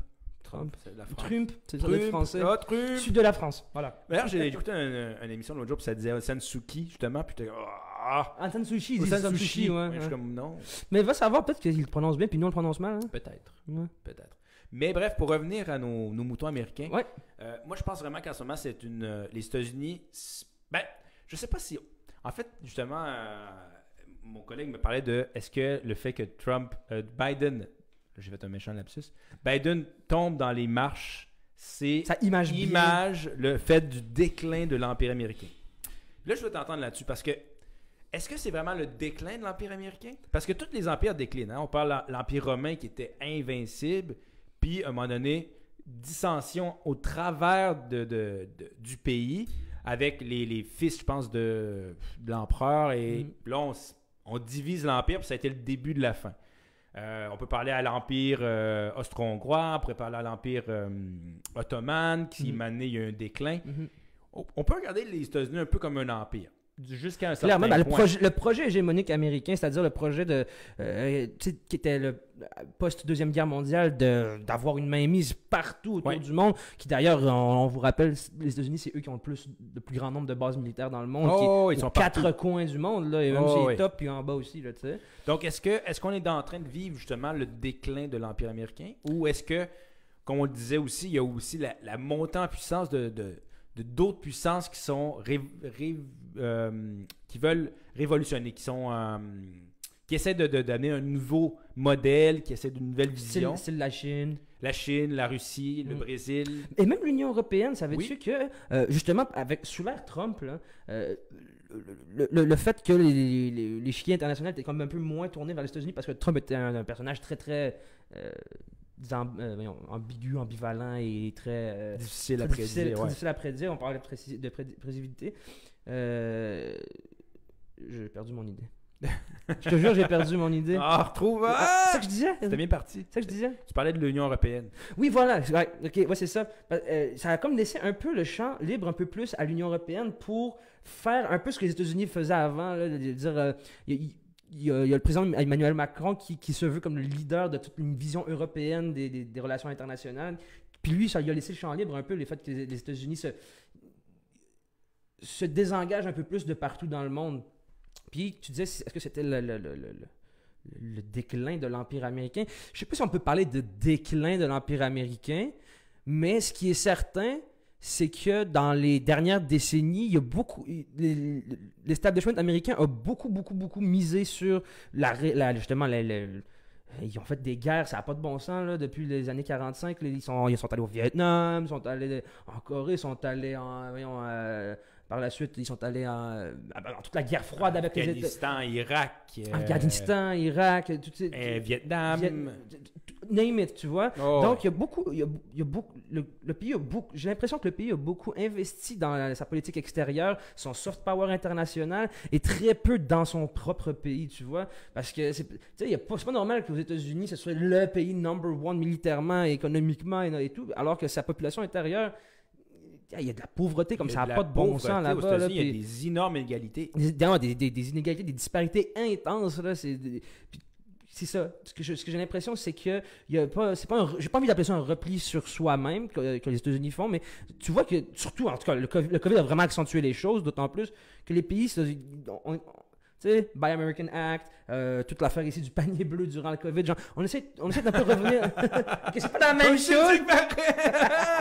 Non, mais tu vois un peu l'idée, c'est que c'est pas du populisme non plus. C'est je sais pas comment dire. Une certaine forme de retour vers la nation, tu vois, un peu plus de chauvinisme, j'ai pas envie de dire ça non plus. Il y a un retour avec la nation parce qu'il y a eu une crise énorme. Il y a 2 crises en fait. On peut parler de 2001, bulle technologique, 2008, exact. Bulle financière. Exact. 2 crises, là on arrive la 3e avec la COVID. Mm-hmm. Donc c'est sûr que il y avait déjà montré du populisme en Europe parce que effectivement le pouvoir d'achat en Europe diminue ou ralentit énormément. Maintenant, là, aux États-Unis aussi, il y a des frustrations. Puis aussi, il faut penser qu'il y a un changement de garde aussi. Il y a des nouvelles générations qui arrivent, des nouvelles valeurs, il y a des fragmentations qui vont se créer. On peut en parler tantôt justement avec le Parti conservateur. Mm-hmm. Mais il y a aussi plusieurs éléments avec les États-Unis, c'est-à-dire que déjà, les États-Unis investissent beaucoup sur le militaire. Il faut se poser la question, est-ce que le militaire aujourd'hui est aussi important qu'il était avant? Ou est-ce que c'est comme de plus en plus ça coûte cher, plan? Ça coûte cher faire la guerre, tu sais. Mais ça coûte beaucoup moins cher maintenant la cyberguerre, tu vois. Donc, ils se sont rendus compte un peu plus de ça. Ben ça, c'est un nouveau champ on pourrait pas dire de bataille, mais clairement, c'est une nouvelle faiblesse, tu sais. Puis les États-Unis et la Chine se font la guerre sur la cyberguerre. La Chine a envoyé une série de satellites à travers le monde. Les États-Unis ils ont créé la Space Force, ils veulent créer la Space Force parce que justement l'espace aérien va devenir une source justement de conflit parce que c'est l'espionnage, parce que ça peut être qui contrôle le ciel va contrôler les données. Data is the new gold. Exactement. Donc puis aujourd'hui, ça coûte plus cher de faire la guerre parce qu'on est tellement intégré économiquement que si demain matin, les États-Unis disent, regarde, on fait la guerre à la Chine, ben dis-toi que tous les fournisseurs américains qui, eux, allaient chercher leur stock en Chine, ben ils ferment, c'est fini. Les Américains qui achètent les produits au supermarché ou chez Home Depot, les prix vont exploser. On l'a vu avec la COVID. Exact. Il y a des pénuries dans certains trucs parce que il y a des gens qui voulaient acheter des avions sur le tarmac de masques chinois. Fait que si demain matin, tu veux faire la guerre à un pays puis que les liens économiques se rompent, ça coûte énormément cher à un pays. Puis aujourd'hui, le pouvoir d'achat, le point de vue économique est quasiment plus important que le point de vue militaire. Clairement. Fait que est-ce que les États-Unis, en investissant dans le militaire, sont en train un peu d'être obsolètes aussi? J'ai l'impression que oui. Puis tu parlais de... Comment les dynamiques économiques rentrent vraiment dans les dynamiques de pas seulement guerrières, mais dans les relations internationales. Par exemple, savais-tu que toutes les sanctions imposées à l'Iran, on a parlé dans l'épisode précédent sur le nucléaire iranien et tout, toutes les sanctions imposées par l'Iran, par les États-Unis, font en sorte que l'Iran, il a de la difficulté à vendre son pétrole. Il vend à qui? Il vend à la Chine à un prix genre ultra bas. La Chine en profite de tout ça. Les pays vont pas s'aligner pour que les États-Unis... Tu sais, tu parlais, est-ce que les États-Unis sont en plein déclin? Pendant très longtemps, les pays, ils s'inclinaient devant les États-Unis. Comme, OK, les États-Unis disent ça, bon, c'est bon, là, on va y suivre parce que sinon, nous aussi, on va avoir des sanctions. C'est rendu que non, là, les pays sont comme, non, je vais faire mes affaires, tu feras tes affaires. Puis... C'est intéressant à voir. C'est une dynamique très intéressante à observer. C'est bien que tu apportes à ce point-là. Tu sais, l'Afrique a été longtemps délaissée par les pays de l'Occident parce qu'on le considérait comme un risque ou peu importe. Puis la Chine est arrivée là. Là, la Chine maintenant est rendue le partenaire pratiquement des pays, de plusieurs pays d'Afrique. D'Afrique, oui. Puis pendant très longtemps, c'était la France-Afrique. Ouais. Maintenant, c'est rendu la Chine-Afrique. C'est rendu la Chine-Afrique. Et pas juste Chine-Afrique, il y a aussi le jeu de mots, mettons, Afrique. On les déploie complètement. On peut parler de Chine, Moyen-Orient aussi, comme tu viens de le dire, Chine-Iran. Chine, Asie centrale aussi. Avec la route de la soie, c'est un peu le but de créer des nouveaux partenaires. Clairement. Donc, puis, je regardais ça aujourd'hui. Tu sais, on voit les Américains comme les capitalismes, mais sur les 10 plus grosses capitalisations boursières au monde, en ce moment, il y en a, je pense, beaucoup plus qui ne sont pas américains. D'ailleurs, la plus grosse capitalisation boursière...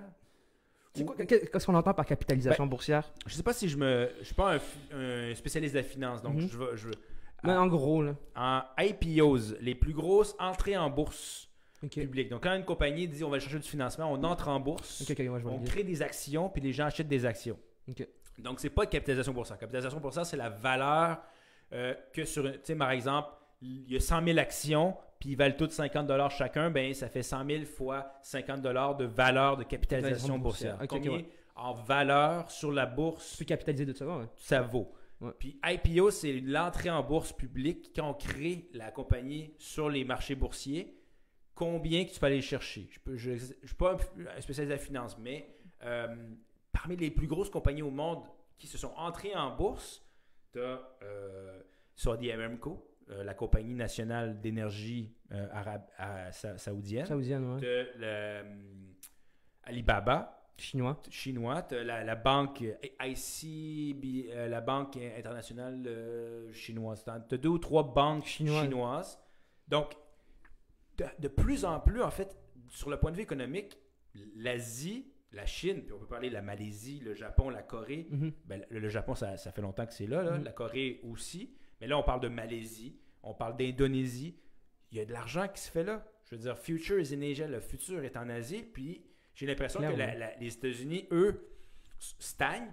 Puis le pays est fragmenté à l'interne. Donc, on règle des problèmes à l'interne. Puis là, on essaie de concurrencer international. Puis on n'arrive pas à le faire. Donc, moi, je pense qu'il y a une certaine... Je ne sais pas si c'est une forme de déclin, au moins de stagnation américaine. Puis pendant ce temps-là, il y a une montée incroyable de... En tout cas, c'est sûr qu'on est moins dans toute cette idée de Pax Americana. Ah ouais, clairement. Tu sais, qui fait référence justement à tout ce projet hégémonique-là. Donc, l'intérieur avant tout, j'ai l'impression. Donc, je te dis pas qu'il y a un déclin de l'Empire américain, mais on en a parlé dans un des premiers épisodes que c'est pas nécessairement le déclin des grandes puissances, dont les États-Unis, mais c'est vraiment la montée en puissance d'autres.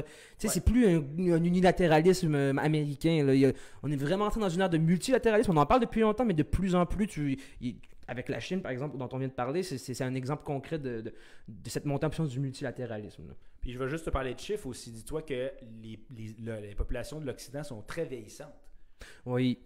Donc, une population qui est jeune, qu'est-ce que ça fait? Ça épargne, ça travaille, ça consomme.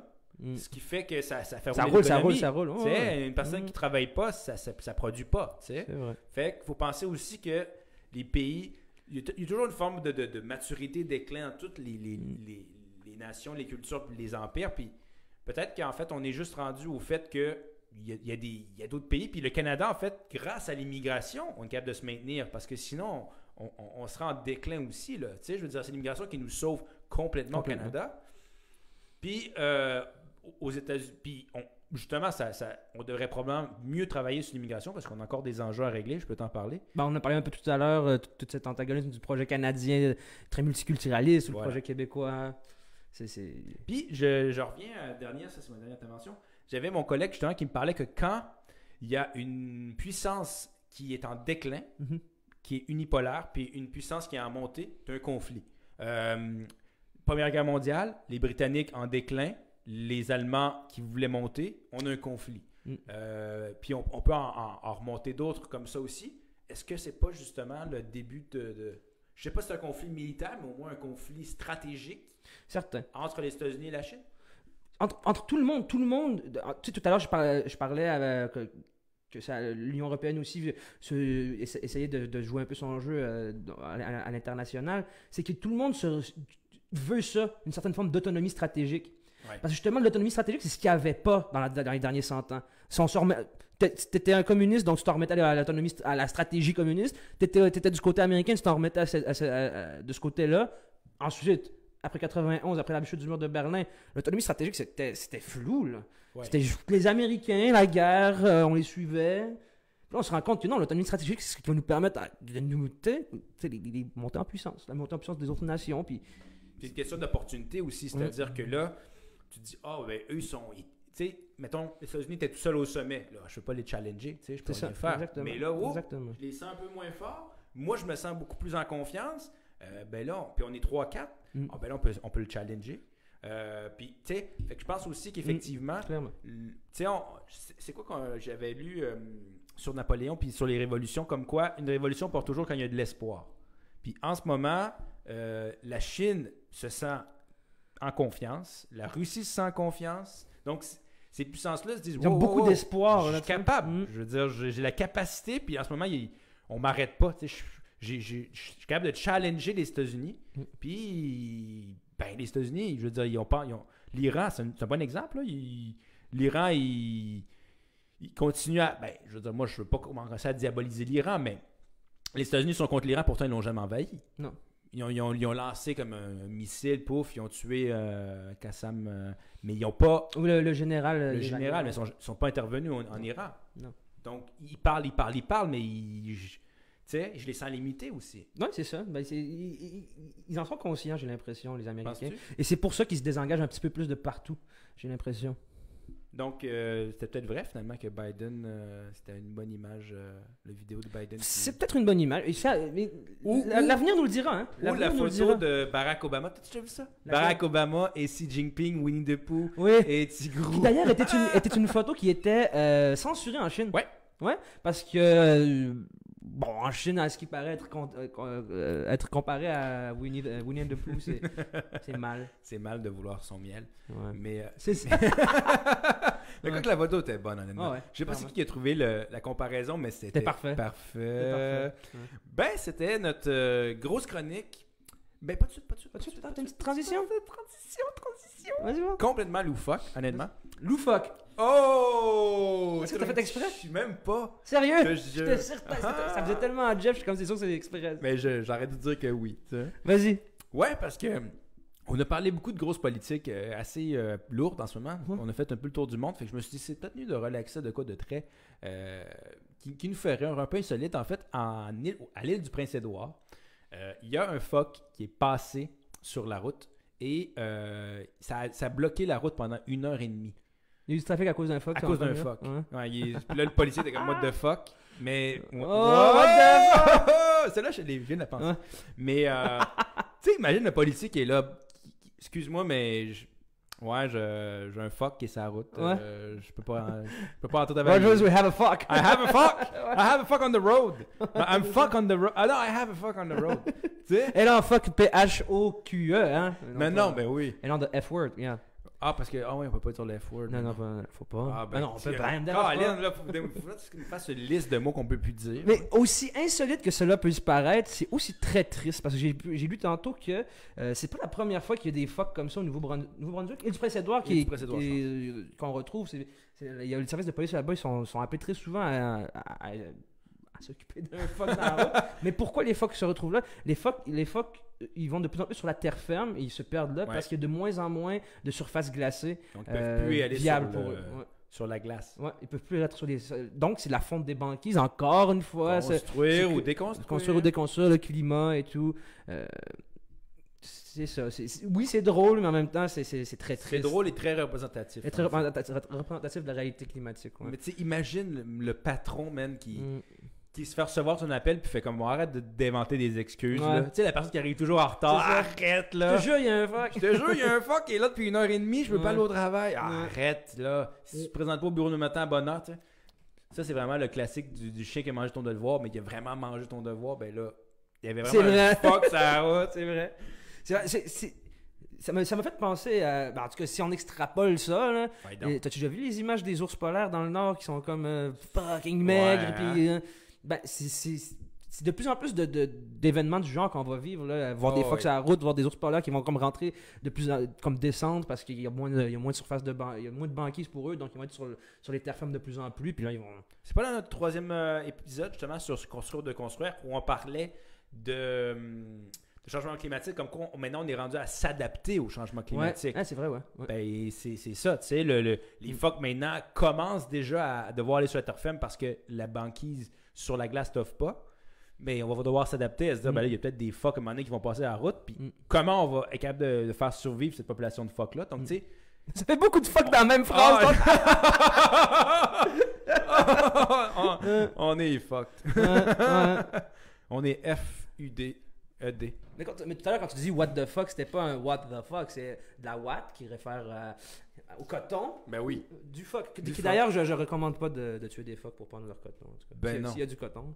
Ben non, laissez-les passer à la route puis passer après, là. C'est pas grave. On y va-tu au prochain apéro? On est au prochain numéro. Mettons avec un.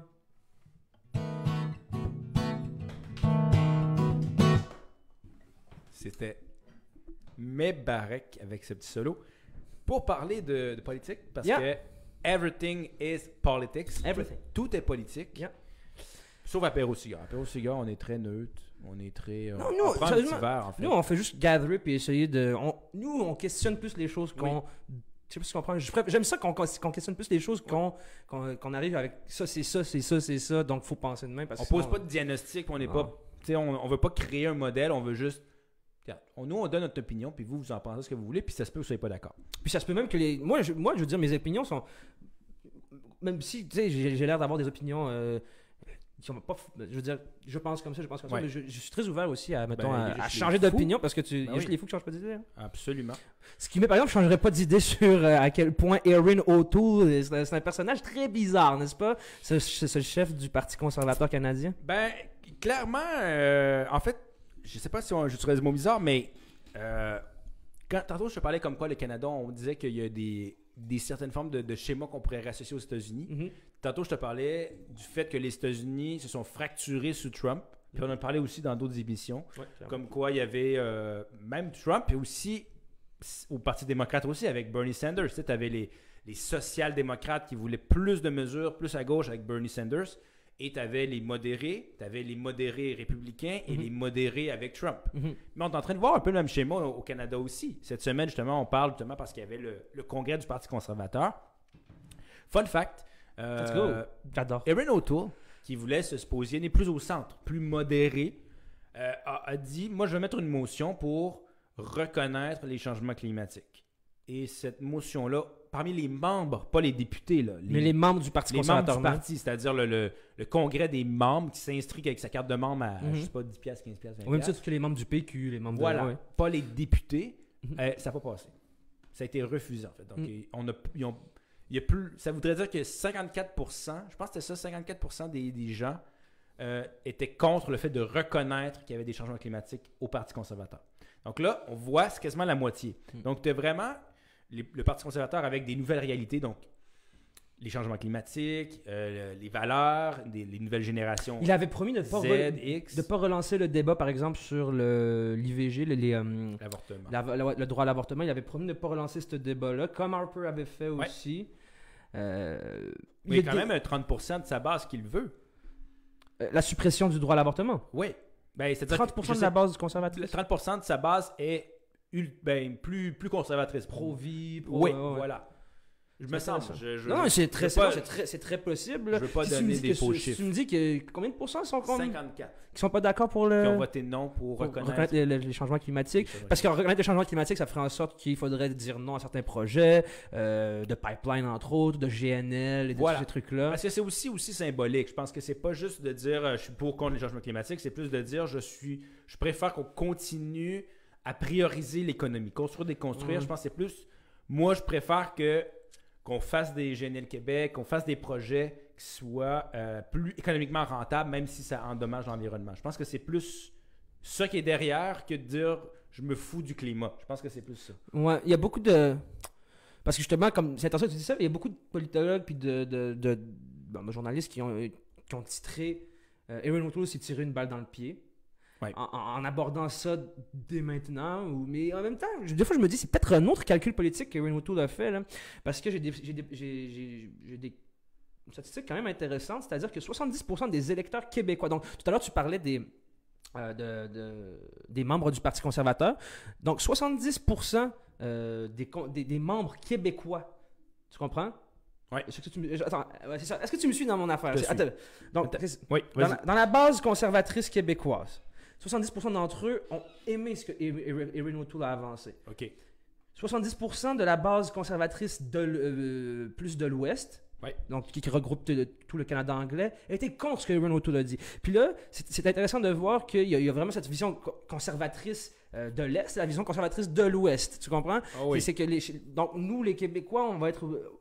je veux dire, les conservateurs québécois sont plus centristes. Donc, ils sont plus ouverts à la modération. Oui, il y a des changements climatiques, donc il va falloir s'adapter à ça, comme on dit tout à l'heure. Et tandis que dans l'Ouest, c'est totalement le contraire. Donc, tu vois que la scission, c'est vraiment Est-Ouest. Et c'est révélateur aussi de... des différentes cultures politiques, certes, mais que le Parti conservateur, ça veut dire que le Parti conservateur actuel a été fondé, entre autres, par Stephen Harper en 2003, puis c'était la fusion j'ai le nom du parti, c'était la fusion de l'Alliance canadienne conservatrice, qui était un parti plus de l'Ouest, et du parti du PPCC, du parti... Un autre parti conservateur canadien, je veux dire fédéral, qui était plus présent ici, par exemple, dans l'Est du Québec. Donc, quand ils ont allié les deux, ils ont créé le Parti conservateur, dont Stephen Harper a été le premier ministre pendant plus de 10 ans. Et au même titre, tu disais, tu faisais un parallèle avec les États-Unis, au même titre que les États-Unis, ces derniers temps, il y a d'anciennes fractures qu'on revit là, avec les gens du Sud, les sudistes, on dirait que c'est les sudistes contre les nordistes. Ben, ici aussi, il va y avoir une vision conservatrice qui va se scinder complètement en deux, avec la vision plus de l'Est du Québec, entre autres, et la vision plus anglophone. C'est intéressant à voir que... Ouais, ben tu vois, c'est un peu les mêmes patterns. Tu sais, le Midwest, ben c'est un peu les prairies. Puis, d'ailleurs, là, je me reprends, c'était pas 54% des membres, c'était vraiment 54% des députés. Okay, des députés. Des délégués conservateurs. Mais bon, ça représente, c'est démocratique, les députés représentent une certaine base Donc, électorale. bref, il y a presque plus de la moitié, ou en tout cas la moitié à tout le moins, qui nie l'existence des changements climatiques. C'est triste. Ouais. Mais c'est triste. Mais c'est représentatif. C'est-à-dire que Ouais, la décision au niveau de la droite, j'aime pas utiliser le mot gauche-droite, mais au niveau du conservatisme canadien. Conservatisme canadien. Puis au niveau de la gauche, c'était déjà fait. C'est-à-dire que tu as le NPD, puis tu as le Parti vert, qui représente... Il y a plus de gens jeunes qui votent pour ces deux partis-là. Puis au Québec, c'est la même chose. Tu as le Parti québécois, tu avais deux trucs. Tu avais les Partis québécois et le Parti libéral. Puis là, aujourd'hui, ben, tu as le Québec solidaire qui arrive avec un nouveau courant. Tu as la CAQ qui est arrivée avec un nouveau courant. Entre-temps, il y a aussi eu la DQ. Il y a aussi qui la n'a pas DQ. fait long feu, mais que c'était une vision quand même qui tirait un peu vers le PQ, mais qui ça s'est scindé aussi. Tu sais. Voilà, donc tu sais, la politique, c'est toujours en évolution. Puis je pense qu'aujourd'hui, il y a des nouvelles réalités. Il y a des nouvelles générations aujourd'hui. Je veux dire, les jeunes de 20, 30, 40 ans ont une vision différente, sont influencés par d'autres choses. Aujourd'hui, tu sais, on parle de changement climatique, on parle de valeurs aussi. Les consommateurs, comment on achète aussi, ça change parce qu'il y a une nouvelle réalité qui se crée. Puis je pense que c'est ce calcul politique-là qui fait Erin. Je l'appelle Erin. Aaron, justement, je pense que c'est son calcul politique aussi de... Penses-tu?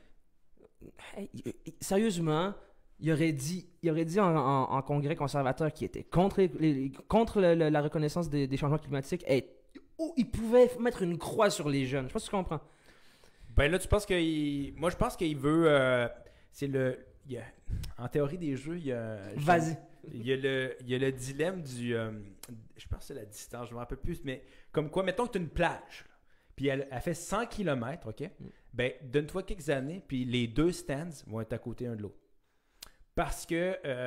en même temps, il y a un stand à droite de la plage, un autre stand. Mettons, la plage fait 100 km. Tu aurais tendance à te dire, s'il y a deux personnes qui s'installent, tu ne veux pas t'installer à côté de l'autre. Tu vas avoir ton propre espace, ta propre clientèle, fait qu'ils vont s'installer genre... un de chaque côté. On parle de stand à hot dog, maintenant. À hot dog, okay, ouais. Mais que si tu regardes après plusieurs années, il y a des fortes probabilités que les deux stands soient un à côté de l'autre. Parce que plus tu vas te rapprocher du centre, plus tu vas être capable, tu veux gruger l'espace de l'autre. Tu comprends? Clairement. Tu vas comme dire, ben moi, mon territoire est là, toi, ton territoire est là. Mais tu sais, si je te laisse ça là, toi, tu vas chercher le 2 tiers, puis moi, il me reste juste le tiers. Fait que je pense qu'Aaron O'Toole, comme on l'appelle à son petit nom, il cherche à se rapprocher du centre parce qu'il se dit, si je veux gagner les prochaines élections, il n'y a pas le choix. Il faut que j'aille agrandir ma base, que je suis en train de me faire peinturer dans un coin. Puis ça marche pas. C'est ce que tu es un peu, en fait. C'est ce que Harper, il n'était pas très, très avant-gardiste niveau climat, niveau c'est ce qui a fait Voulez-vous un bon café Tim Hortons? Ah ouais! T'as-tu déjà vu cette vidéo-là? Ouais. Ouais, il y avait une rencontre du G7 ou du G20, puis il servait du café Tim Hortons. C'est le pire café que j'ai bu de ma vie, man. Sérieusement, c'est ça notre publicité au Canada, c'est genre, on vous fait boire du café imbuvable puis beaucoup trop chaud. Toujours frette. Mais on va pas bâcher, on va pas faire du Tim Hortons bashing. Non, mais ils font d'autres bonnes choses que le café. Leur bang, sérieux. Leur bang. Mais pour revenir avec... il y avait aussi ça s'appelait Force Mouvement Jeunesse. En fait, c'était une série de webinaires qu'il y avait, que j'ai regardé la semaine passée. Puis il y avait Émilie Nicolas, je ne sais pas si tu connais, qui est une anthropologue, qui parlait du conservatisme, à quel point en ce moment, c'est pas à mode. sais, je veux dire, dis-toi que Non, c'est c'est quoi pas la du tout base la du conservatisme? Au niveau, zéro déficit. Pas trop de programmes pour le minimum. En ce moment, avec la pandémie, y a-tu quelque chose qui marche pas autant que ça? Tu sais? Des programmes gouvernementaux. On sait qu'on va faire des déficits. Mm. C'est-à-dire, en fait, en pandémie, tu veux faire des déficits pour aider la population. Mm. Puis le fait de restrictions budgétaires, c'est pas populaire parce que justement, la population veut de l'aide. Donc, en ce moment, être conservateur modéré, c'est pas à la mode du zéro tout. populaire. Puis d'ailleurs, on se dit, est-ce qu'il va y avoir des élections? Parce que les libéraux... As-tu déjà vu dans un film, dans les dernières années, que le héros, là, c'est un gars anti-avortement, anti-climat, puis islamophobe? Non. Tu sais, Non. je veux dire, dans l'imaginaire collectif aussi, c'est pas du tout à la mode d'être conservateur. Je veux dire, j'ai même l'impression que certains conservateurs sont comme un peu gênés de le dire, alors qu'il n'y a aucune gêne à avoir ses propres convictions politiques. Mais je comprends tout à fait l'idée de. Par contre, c'est pas à la mode. Là, tu sais, tu dis, je veux pas te défendre ou quoi que ce soit, on donne notre opinion d'attitude, puis on se base sur des faits, mais tu sais, tu dis, être conservateur, c'est pas à la mode, mais dis-toi que dans l'époque, la Révolution française, ce que les conservateurs défendent aujourd'hui, c'était la gauche. Ouais, exactement, c'est vrai. Le fait d'avoir capitalisme néolibéral, d'avoir liberté, d'avoir des... Mais les réalités de l'époque étaient différentes, donc voilà. là, ça tu vois, everything is politics. Everything is politics. La politique, ça s'adapte aussi à la société. Exact. La politique est toujours le miroir de la société. Puis aujourd'hui, effectivement, le mouvement se transmet vers un progressisme, qui est le courant qui est de plus en plus dominant au niveau, surtout des nouvelles générations. Mais il y a des fractures qui se créent. Clairement. Puis de plus en plus, il y a un framing, tu sais. Fait que les gens qui sont conservateurs, très conservateurs, vont se sentir exclus, puis ils vont se braquer. Puis là, les gens qui vont de l'autre côté vont se braquer, puis on le voit, tu sais. Puis effectivement, Renault Tour voulait essayer d'aller se rapprocher du centre. C'est ça n'a pas fonctionné. On sait pas. Seul l'avenir nous le dira. Parce que justement, c'est un calcul politique que, sérieusement, je peux pas croire qu'il n'y a pas de conseiller politique, ce gars-là, qui a dit peut-être que non, peut-être que oui, puis lui, il a oui, fait la clairement. décision, tu sais. Il y a fiasco politique. Qu'est-ce qu'on voyait dans les journaux par rapport à ça? Fiasco politique. Puis on va, à ce qui paraît, on va beaucoup l'accuser d'avoir un plan incomplet. Parce que justement, il est trop en train de faire cette game-là, d'essayer, comme tu le dis, d'aller chercher gruger un peu plus à gauche, un peu plus au centre plutôt. Donc, je sais pas. Il y a des gens qui disent peut-être qu'il va y avoir des élections d'ici la fin mars, d'ici la fin de la session parlementaire en ce moment qui finit en juin, c'est ça? 24 juin, quelque chose comme ça. Il y a des gens qui disent que ça va être direct à la rentrée scolaire. Ouais, l'automne. Moi, être Aaron, j'attendrais en septembre pour déclencher quoi que ce soit. Oui, ben non, il n'y a pas d'intérêt parce qu'en ce moment, comme tu dis, le conservatisme n'est pas à la mode. En temps de pandémie, oublie ça. Puis c'est incomplet comme. Est-ce que c'est le NPD en fait qui va décider s'il y a des élections ou pas parce que c'est eux qui vont. C'est encore Jack Metzing le chef, oui, non? Tout à fait. Mais Good guy. Pour revenir à. Je veux dire, si la moitié de ton parti, là, on parle du Parti conservateur de Erin O'Toole, si la moitié de ton parti n'est pas d'accord avec la position que tu prends, je veux dire, 54%. Ouais, c'est la moitié. Ouais, ça va être difficile. C'est gros, là. Puis toi, moi, je te pose la question en ce moment, là.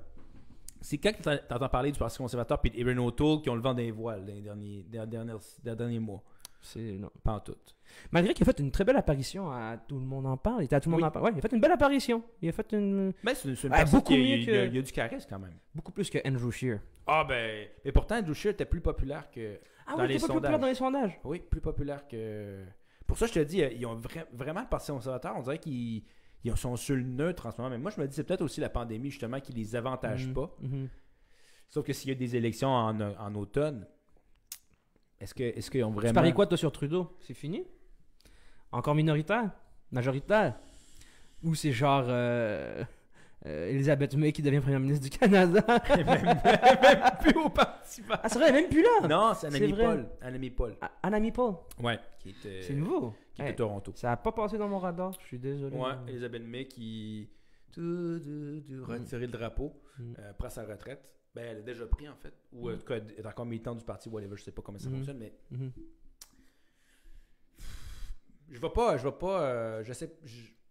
La seule chose que je vois, c'est que peut-être que les libéraux vont tomber majoritaires parce que les gens veulent un parti majoritaire pour pas avoir des bâtons dans les roues pendant le fait qu'on reconstruit une économie après une pandémie.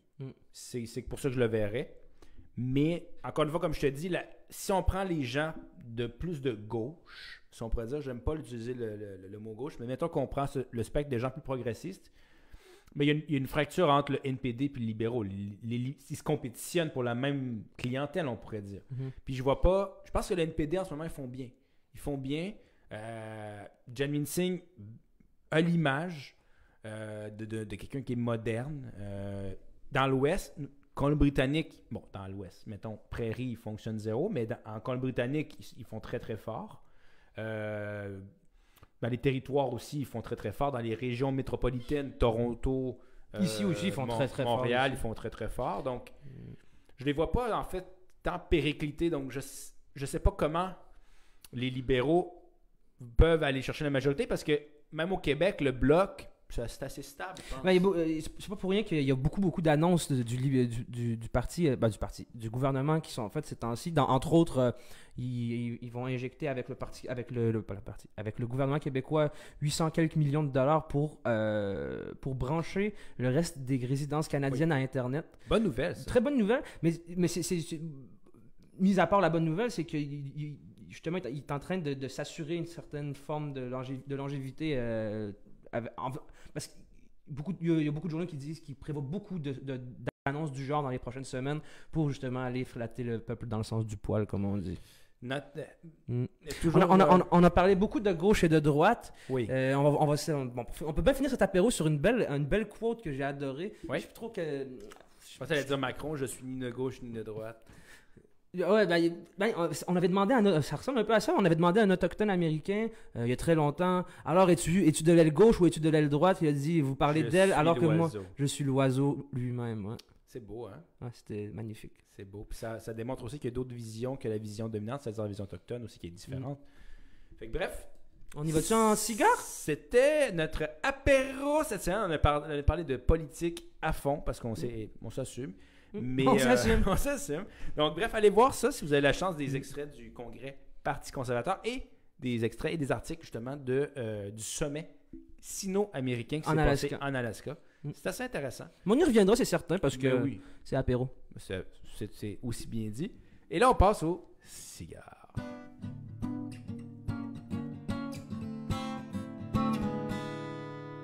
On passe au cigare.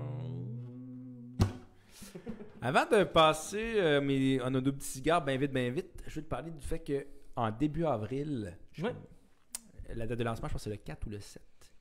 Casa de Papel, saison 5. Saison 5? Je pense la dernière, d'ailleurs. T'as écouté toutes les saisons? Mais oui. J'ai pas écouté encore la 4e. Ah, mon gars. C'est bon? Ça vaut la peine? J'aime bien la critique politico-sociale qui est avancée par tout ça. Mais c'est encore là. Puis j'aime aussi le fait que ce soit une série européenne. Ça fait changement des séries américaines. Voilà. Même s'il y a toujours ce Netflix original que tu vas toujours voir un peu dans toutes les séries Netflix. Mais c'est vrai qu'il y a quand même une dynamique différente de American Thing. Certain. Mais moi, ce que j'ai pas aimé, c'est que il n'y a pas de profondeur dans la série. Puis aussi... Pas de profondeur? Ben, tu sais, je veux dire, on connaît rien des personnages. Ok, ouais, ils creusent pas assez les personnages selon toi. Zéro. C'est trop justement autour de l'histoire. Je veux pas spoil, mais il y a des décisions que des fois tu dis le professeur est supposé être comme le mastermind. Prends des décisions, t'es comme je suis pas sûr, bro? Puis là après t'as des gens mané que tu sais, tu dis faut tu sais une grenade. Là je spoil. Ok, je spoil. Une grenade dans un ascenseur. Le gars supposed to die. Tu sais, je veux dire. Tu sais, moi, ce qui m'énerve, c'est ça. C'est le héros qui meurt pas. Puis là, il y a la cascade incroyable qui de 10 pieds. Tu es comme... Non, tu sais, le sensationnalisme à tout ils ont repris justement certains codes américains. Je trouve ça dommage. C'est justement ça qui... Tu sais, le professeur qui est toujours comme mastermind, puis il s'en sort tout le temps. Je suis comme, ouais, c'est cool. Les 2 premières saisons, ça marchait. Puis là... À les 3-4, ben là, il s'en sort moins bien. Il n'a pas planifié son truc. Non, ouais. Mais comme... On dirait que lui, il est devenu comme le mastermind intelligent, puis que la police espagnole est comme the dumbest ever. Tu sais, tu peux pas essayer de le faire plus réaliste, qu'il est meilleur un peu que l'autre, mais tu sais, ils sont pas des idiots non plus. Tu sais, j'étais quasiment rendu au film. C'était quoi le film avec Jim Carrey, puis Dumb and Dumber. La cloche et l'idiot. Je suis comme, ben voyons là, l'espagnol. Grand classique. Fait que, bref, nouveau série 5. On va voir la série 4 avant que ça commence. Là. Pour ceux qui connaissent pas Casa de Papel, c'est quoi environ? C'est en une phrase. Braquage de banque, Critique de la société critique de la capitaliste. société. Une gang de personnes qui se disent, nous, voler la Banque nationale, c'est pas voler parce que On reprend ce qu'on a, ce qui est à nous. le système est injuste, Mhm. donc on va voler la Banque nationale et imprimer nos propres argent espagnols de la banque espagnole et on va partir avec la cash, puis c'est ça. Allez écouter ça. C'est très très bon, c'est très action type, tu sais, ça roule à 100 000 à Ça roule à l'heure, 100 000 à puis l'heure, à ouais. chaque fin d'épisode, il y a comme un cliffhanger, donc c'est très rebondissement, donc c'est pas le même genre de série, effectivement. C'est une série avec beaucoup de rebondissements, puis là, à la fin, hop, on te laisse sur un suspense. Tu veux écouter l'autre épisode Exact. d'après. Exact. Série qui a beaucoup remis sur la map la chanson populaire italienne Bella Ciao. Oh, bella Ciao, bella ciao, bella ciao, ciao, ciao. una mattina. Ouais, qui était une chanson qui avait été écrite lors d'une guerre en Deuxième Italie. guerre c'est ça? mondiale. Deuxième guerre mondiale. Ouais, qui était les antifascistes qui Ouais. avaient écrit une chanson pour se libérer, en fait, du fascisme. C'était qui le fasciste à cette époque-là? Mussolini. C'est Mussolini. Ouais. Ouais, voilà. Donc, c'était La semaine passée, on a parlé d'un autre fasciste, je sais pas si t'en souviens. avec Franco. Franco, qui était un de ses potes, non? À un certain moment. Je sais pas, Ils ont sûrement Je dû. suis vraiment pas assez calé Je suis en pas calé- je suis histoire. pas calé non plus, ouais. Donc, je ne veux pas te le dire, mais c'est sûr qu'ils partageaient un peu les Les mêmes idées. les c'est mêmes sûr. idées. Certain. Ça, c'est certain. Mais, Parlant argent, ouais, on pourrait parler de ça. Moi, j'ai pas compris ça. En fait, je vous explique, là, on parle des NFT. en anglais, non-fungible token, et en français, les jetons non fongibles. Ça veut dire quoi, fongible? Et tenables et échangeables. Mais c'est virtuel au complet, là. Ouais. Je t'explique un peu comment Ouais. moi j'ai pu le comprendre. Vas-y, parce que j'ai pas C'est compris. que on est dans une ère très numérique, ok? Oh oui, clairement. Il y a de l'art numérique, entre autres. Oui. Donc, tu as des artistes qui font des affaires numériques. Et c'est très difficile de... C'est plus comme avant. Tu fais une belle œuvre comme celle-ci. et elle est là, elle est physique. Voilà. Donc, il n'y en a qu'une seule. Et c'est très facile de voir si c'est l'original ou pas. Tandis que là, avec les œuvres numériques, tu peux comme... y approuver un jeton non fongible qui va comme légitimer, faire en sorte que rarifier ton œuvre numérique. Je sais pas si tu comprends un peu. Donc, tu achètes le jeton numérique qui certifie que tu as acheté quelque chose d'unique. Exactement. OK. C'est comme au même titre qu'il y a des gens, des grands riches qui vont chercher à avoir des tableaux de Van Gogh rares, ben maintenant il va y avoir j'allais dire des objets. Des objets numériques. Par exemple, un artiste qui fait un dessin graphique de son pas, de son cru, qui devient. Il va faire en sorte que son œuvre soit rarifiée. Donc, ça Faut embarque pas que un les peu gens dans le ce- reproduisent. Moi, j'achète l'original du dessin. Exactement. Donc, j'achète un jeton qui confirme, qui certifie Exactement. que c'est le dessin original d'une personne. Exactement. Qui d'ailleurs, ça me rappelle un article que j'avais lu il y a quelques années qu'un de mes cousins m'avait envoyé. C'était que Kodak, la grande entreprise de photos, Ouais. s'envoyait dans la crypto-monnaie qui étaient les trucs non fongibles, les jetons non fongibles. C'est-à-dire que tu vas pouvoir prendre une photo, puis cette photo-là, c'est toi qui. Si jamais. Elle ne pourra pas être reprise dans des affaires sans ton accord, par exemple. C'est un Je sais peu pas un si tu comprends. copyright, en fait. C'est ton copyright, c'est ça. Ah ouais. Ça aide à copyrighter des trucs numériques. Ça Voilà. permet de confirmer la source et le chemin grâce à la crypto, le cryptage Ouais, exactement. et tout le principe du blockchain. C'est ça, c'est du blockchain. Parce que contrairement au Bitcoin, par exemple, les NFT, les non-fungible tokens, les jetons non fongibles, ils sont pas. Comment dire? Il y en a juste. Tu peux acheter des trucs avec ça. Genre, par exemple, je vais prendre 1.22 Bitcoin, puis je m'achète une voiture. Ouais. Je sais pas si tu comprends. Parce que là, le non-fungible token, c'est juste pour rarifier des œuvres C'est comme numériques, si des t'achetais jeux. quelque chose de physique, mais il y a le jeton numérique vient le certifier. D'ailleurs, Exactement. sur ce non-fungible token, Mhm. il y a Jack. C'est quoi son nom? Le Jack fondateur de Twitter. Le fondateur de Twitter. Le fondateur de Twitter a vendu son premier tweet Ouais, à pour 2,9 millions. parce qu'il a été certifié et rarifié par un non-fungible token. Comme quoi, c'était le premier tweet de l'histoire. Donc, toi, c'est comme si tu achetais le premier tweet de l'histoire. Ouais. Comme si tu achetais disons que le Jack, ce gars-là, c'est le fondateur de Twitter, c'est de Vinci. Ben, tu viens d'acheter la première toile de Vinci en. Mais là, je veux pas Je faire, comprends. je veux faire un jeu de mots poche. As-tu le droit? Vas-y. Mais il y a un tweet, OK? Il y a un tweet Il qui y a a un payé. tweet qui a payé 2,9 millions pour un tweet. J'ai bien aimé le stress que tu as mis. Tweet et tweet. Tweet. Mm. Nuance. C'est pas pareil, mais Nuance. c'est écrit T-W-I-T pour Ouais. tweet Un esti tweet. et tweet pour T-W-E-E. Yeah. Voilà. C'est intéressant. 2,9 millions, t'as pas acheté une toile que t'accroches. Mm. T'as pas acheté une voiture. T'as pas acheté une piscine. Mm. T'as acheté un tweet. Ouais. Un tweet. Mm. Un tweet. T'as acheté quelque chose qui est dans l'univers, Mm. tu sais. Tant qu'à ça, moi, moi, ça serait plus, par exemple, j'adore le travail des photographes professionnels. Ça, je peux concevoir que tu achètes, par exemple, une photo rarifiée par un non-fungible token d'un grand photographe. Ça oui.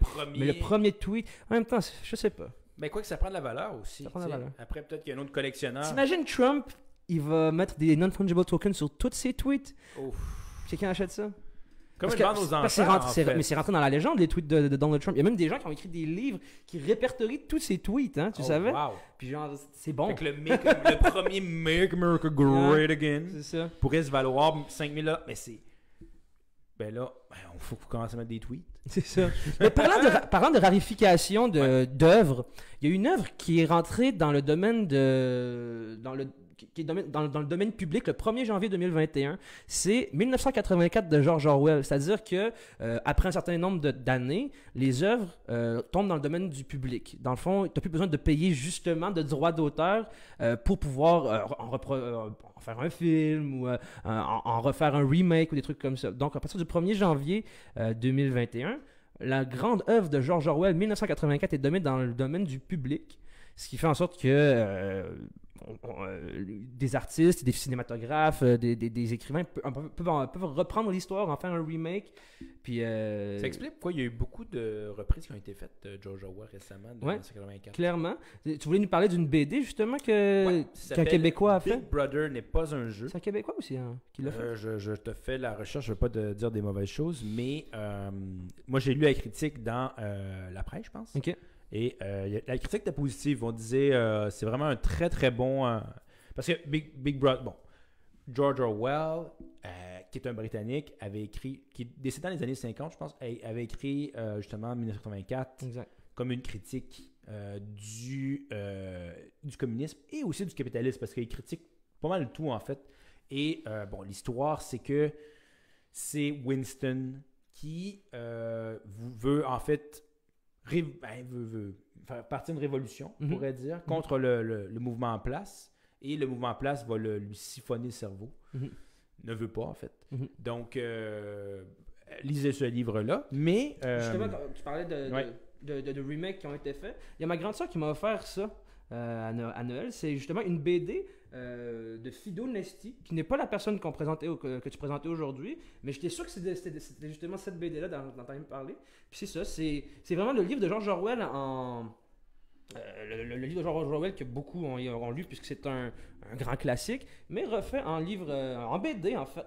Puis c'est la même histoire, mais j'ai toujours trouvé que lire une BD, il y avait quelque chose de... C'est pas le même mood que lire un roman, mais pas du tout. Là. C'est Xavier Coste qui a... Xavier Coste, ouais, exactement. Qui a écrit, qui a refait justement Big Brother n'est pas un jeu. C'est ça, il a fait un remake lui. Ça Ouais. moi, ce que j'ai là, c'est vraiment le 1984 de George Orwell, mais en dessin. Mais il n'y a pas... On n'a pas... Il n'a pas fait un Il n'y remake. a pas un remake. Tandis que lui, il a pris un remake. Il y a une twist. Je sais pas s'il est québécois par contre. Non, je pense. Ben, peut-être, je sais pas. Parce que c'est les éditions Sabarcane. Donc, je pense que c'est en France ou c'est au Québec. Mais bref, allez. Moi, ça m'intéresse déjà. J'ai lu le livre écrit de 1984, puis j'ai trippé. Moi, ça traite, justement, tout à l'heure, on parlait particulièrement. de crime de la pensée. Ça justement, ça traite énormément de ça. Ouais, c'est en France. Ouais. Donc, c'est ça, Big ouais. Brother qui représente justement l'État qui essaie de surcontrôler sa population, d'avoir une pensée unique, un peu comme Xi Jinping fait en Chine. Mais, bon. Mais Big Brother, George Orwell critique aussi dans son livre 1984 le capitalisme, très souvent. Clairement. Et donc, critique autant le capitalisme à tout prix que le communisme autoritaire.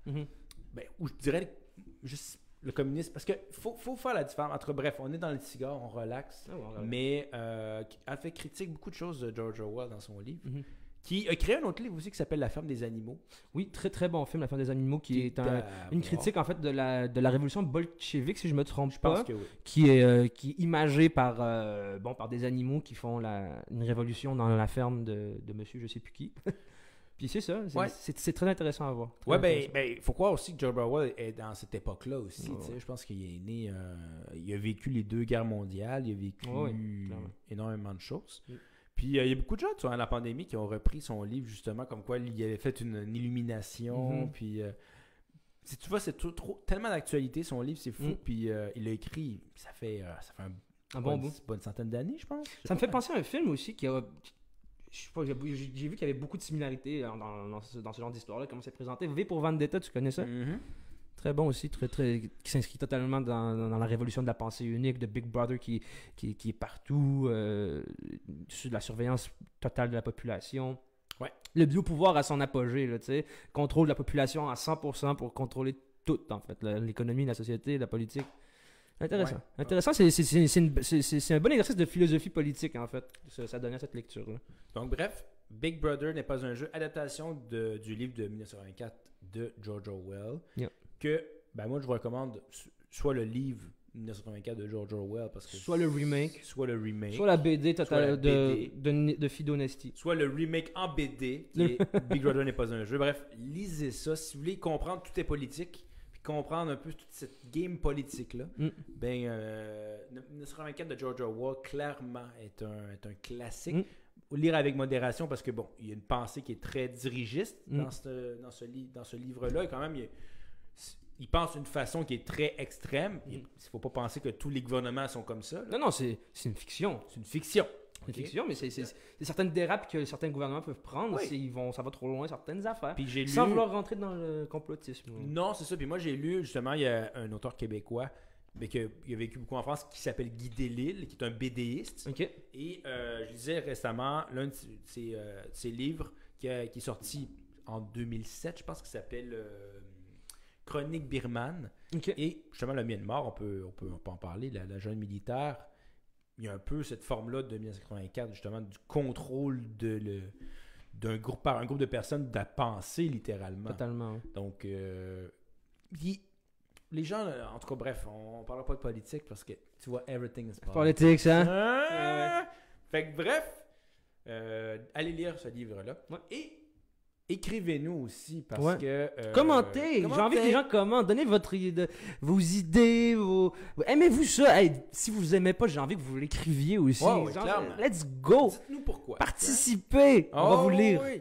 Puis si jamais vous voulez nous réécouter, ça se pourrait très très bien. Clairement. Ben, faites-le sur Spotify. Allez nous écouter tous nos épisodes sur Spotify, Sur YouTube. YouTube, Apple Podcasts, Google Play, Facebook. Yep. Vous avez l'embarras du choix. Vous pouvez même nous suivre sur Instagram aussi, notre contenu, si vous aimez ce qu'on fait.